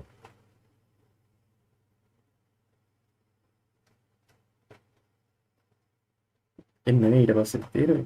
එතකොට මේකෙදි මොකද්ද ඕන වෙන්නේ? වට ප්‍රස්ථාරද රේඛා ප්‍රස්ථාර. මම කලින් ගානෙත් කිව්වා කොටස් තුනක් තියෙනවා. රේඛා ප්‍රස්ථාරයි ඊට පස්සේ අර දඬු ප්‍රස්ථාරයි තීරු ප්‍රස්ථාරයි ඔය තුනම යන්නේ කාණ්ඩ පෙන්නන. මේ වට ප්‍රස්ථාරය යන්නේ මොනවටද? ප්‍රතිශත. ඒ නිකන් ගෙදරින් අරන් යන්නලා පුළුවන් ලකුණක් තියෙන්නේ. එතකොට මෙතනට හරියන්නේ මොකද්ද? මෙන්න මේ රේඛා ප්‍රස්ථාර. ඒක අපිට සාධාරණීකරණය කර බෑයි වට ප්‍රස්ථාර සහ රේඛා ප්‍රස්ථාර කම්පෙයාර් කරාම ඒ කියන්නේ සසඳු කල වට ප්‍රස්ථාර යොදාගෙන මේ ප්‍රතිශත පෙන්වීම සඳහා ලැබින් රේඛා ප්‍රස්ථාර මේකට වඩාත් යෝග්‍ය වේ. ඉතරයි. එහෙම දැම්මනම් ඇති. එතනත් ලකුණු 10යි. මාර ලේසි. තව අවුරුද්දක් ගත්තත් ඔච්චරම තමයි.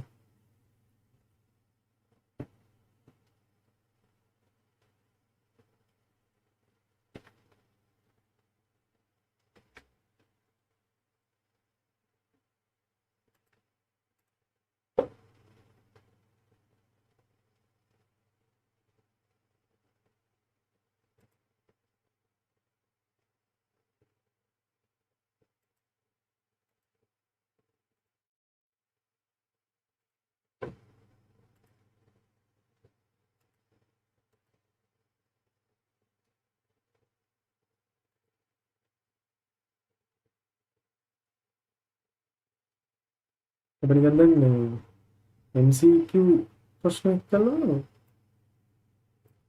පොඩි වෙලාවක් කරගෙන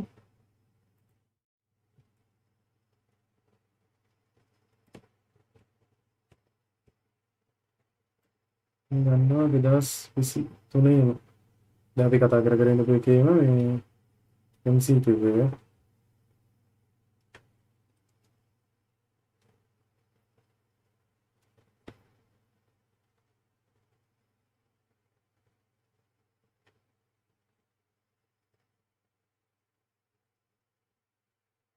මේකෙදී 16 ප්‍රශ්නවල උත්තර දෙන්න උතුරුම් පත් කොටස සලකන්න. D1 කෝෂයට count අන්න මම කිව්ව ෆන්ක්ෂන් පහෙන් එකක්. sum එකයි min එකයි max එකයි average එකයි count එක. හරිද? ඔය ටිකමනේ තියෙන්නේ. එතකොට D1 කෝෂයට දානවලු D1 කියන්නේ මෙන්න මේකට ඕකට දානවලු count ඒ වල ඉඳන් C1 වෙනකම් මේ ඇඩ්‍රස් එකක් නේ A1 වල ඉඳලා C1 වෙනකනුයි නේද A1 වල ඉඳලා C1 වෙනකනුයි D2 කියන එකයි D2 කියන්නේ මේක ඔය තුනම ගත්තාම එහි කුමක් දිස්වේද අහන. මෙතන ඉඳලා මෙතනට දෙන මේ තුනයි ගත්තාම ගණන් කරන්න දෙන්නේ 1 2 3 4. හතර තමයි ඉතින් දිස්වෙන්නේ.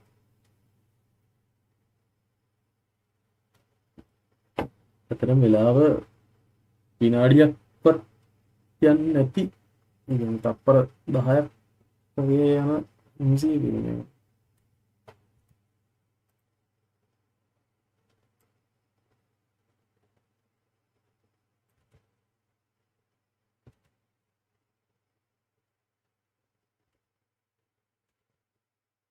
ඊට පස්සේ D3 කෝෂයට මෙන්න මේ සූත්‍රය A1 කියන එක ඇතුළත් කළ විට එහි කුමක් දිස්වේද? අන්න එතකොට යූස් කරන්න ඕන අර මං කිව්වා මේ අර දන්නේ පිළිවෙල. මේ පිළිවෙල තියෙන්නේ මෙහෙමයි ආපහු පාරක් කියනවා නම් මුලින්ම වරහන ඊට පස්සේ මෙන්න මේ ලකුණ. ඒ කියන්නේ එකෙන් කියන්නේ අර බලය පහේ වර්ගය වගේ එහෙම තියෙනවා කියන එක. ඊට පස්සේ මෙහෙම තරුව කියන්නේ ගුණ කිරීම, බෙදීම, ඊට පස්සේ ධන, ඍණ. ඔන්න ඔබ ওই විදිහට තමයි උඩ ඉඳලා කරගෙන ඉන්නේ. මුලින්ම කරන්නේ වරහන් ඇතුලේ තියෙන එක එහෙම තමයි කරන්නේ. එතකොට දැන් මෙතන A1 වල C3 C1 ඍණ E1 හදලා බලන්න මොකක්ද වෙන්නේ කියලා.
හරි ටයිම් එක ඇති නේද?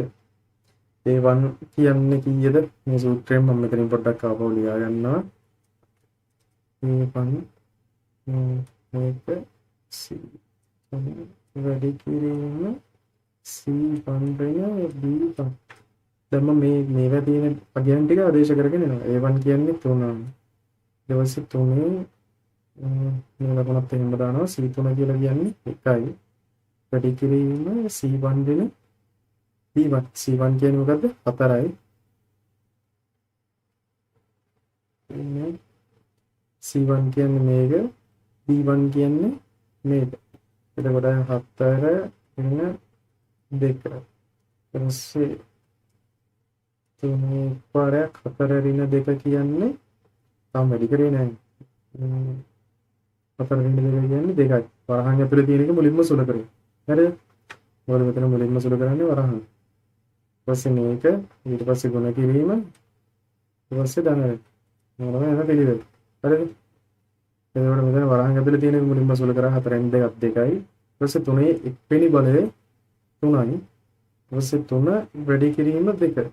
ඒකට උත්තරේ 6යි.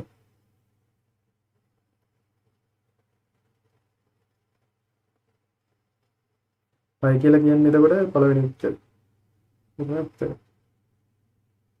ඊට පස්සේ අහනවා පහත ඒ වයින් දෙපැත්තකින් හතර බලන්න කෝෂ ලිපින මොනවද? මේ දීලා තියෙන එකෙන් බලන්න කෝෂ ලිපින සෙල් ඇඩ්‍රස් මොනවද කියලා අහනවා.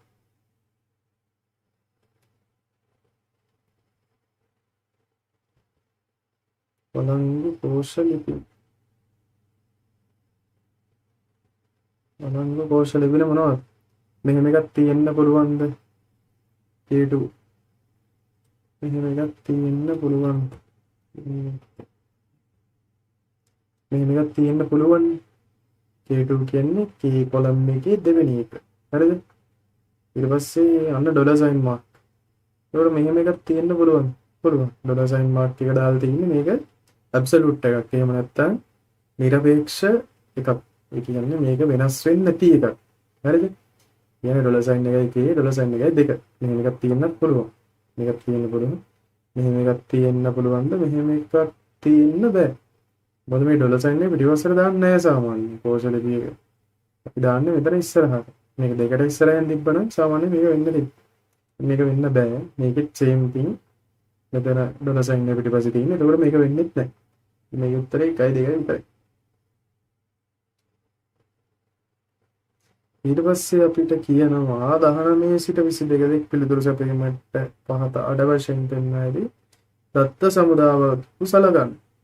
ඒවා විදුලි බිල් පත් දත්ත සමුදාය. මේක ඩේටාබේස්. ඩේටාබේස් එක අපි කතා කරමු ඊගාව දවසේ නෙවෙයි ඊට පස්සේ දවසේ. ඊට පස්සේ අපි ගමු තව MCQ ටික.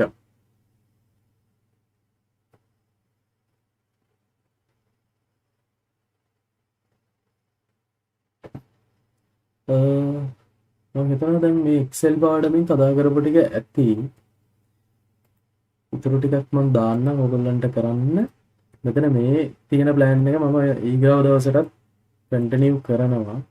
එතකොට ඒ කියන්නේ අද දවසේ දැන් Excel වලින් ගන්න පුළුවන් ලකුණු ටික ගන්න පුළුවන් කියලා ඔයගොල්ලන්ට තේරෙන්නේ නැති. මෙතන Excel 14 එහෙම නැත්නම් 13 13ක් හෝ 14ක් වගේ ලකුණු ගන්න. සමහරකට මේක අඩු වැඩි වෙන්න පුළුවන්. මේ ටික දැන් හරි. මේ ටික 100%ක් කොට. මේක අපිට දාගන්න පුළුවන්. එතකොට අපි දැනට කම්ප්ලීට් කරගෙන තියෙන්නේ මේ ලකුණු ගන්න සෙට් එකෙන් 100න් 13ක් 14ක් ආසන්න වශයෙන් 13. කියන්නේ අද පැය දෙකට. මේ පැය දෙක මහන්සි වෙලා අපි 100න් ලකුණු 13ක් උඩ දාගත්තා. එතකොට මේ වගේ තව දවස් 4ක් තියෙනවා. කියන්නේ ඔක්කොම දවස් 5ක්. මේ දවස් 5 එකතු කරලා අපි බලමු 100න් 75ක් උඩ දාගන්න. ඇත්තට මේ දවස් ඒ කියන්නේ පළවෙනි දවසේ මේක සෙමිනාර් 1 එකනේ. මේක මේ කියන්නේ මේකේ මගේ අතනක් මොකක් හරි අඩුපාඩුවක් වුණා නම් මේක බලන්න පොඩ්ඩක් මෙසේජ් එකක් දාන්න. මේක සෙමිනාර් 1 එක ඉතුරු දවස් 4 අපි බලමු මේ 75 කොහොමද ගන්නෙ කියලා.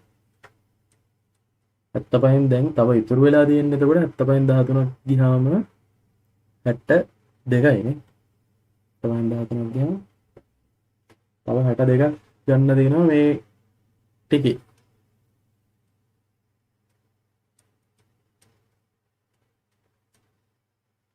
සීයේ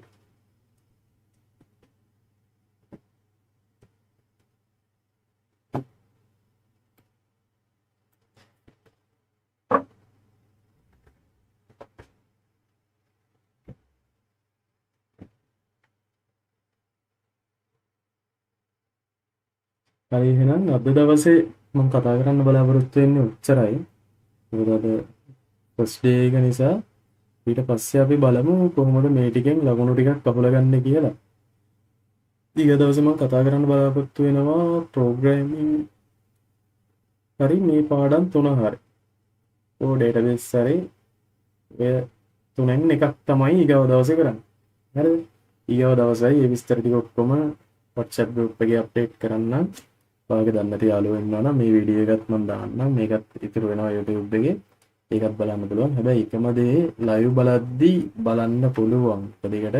හැබැයි ඔක වීඩියෝ එකක් විදිහට බලන්න ගත්තොත් ඒක බැලෙන්නෙත් නෑ, වැඩේ කෙරෙන්නෙත් නෑ. live එක බලද්දී මයිත් එක්ක මම හදාගෙන යනකොටම ඒත් එක්කම ඔයාලට පුළුවන් ඒ ගාන හදාගෙන ලියාගෙන යන්න. ඒක ඒතකොට කිසි අවුලක් නෑ. පුළුවන් තරම් live එකට join වෙන්න බලන්න. ටයිම් එක මොකක් හරි අවුලක් තියෙනවා නම් ඉතින් මේක පස්සේ බලන්න. සමහර දිමරාගෙන බලන්න දෙයක් නෑ. මම මේක පැය දෙකක් වගේ තමයි පරිම කරන්නේ. ඒකට මේ දවස් 5ටම සෙට් වෙන්නේ පැය 10ක් වගේ. දවසක්වත් නෑ. මේ දවස් ටිකට අමතරව මම දැන් මේකෙන් දාන්නම් පාස් පේපර්ස් ටික පුළුවන් නම් කරන්න. ඒ ටික නොකරත් ඇත්තටම ওই ටික විතරක් කරත් ඇති. ඒත් ඉතින් අර ටික දවසක් යද්දී අමතක වෙන නිසා පොඩ්ඩක් දාන්න. බැරි එකක් තිබ්බොත් WhatsApp එකට දාලා මෙසේජ් එකක් දාලා ගන්න. එහෙම අවුලක් නෑ. ඒතර ටික එහෙනම් අපි ඊගාව දවසේ හම්බෙමු. වැඩ ටික කරන්න ගොඩ දාගන්න. ICT ගැන එහෙම ලොකු බයක් තියාගන්න ඕන නෑ.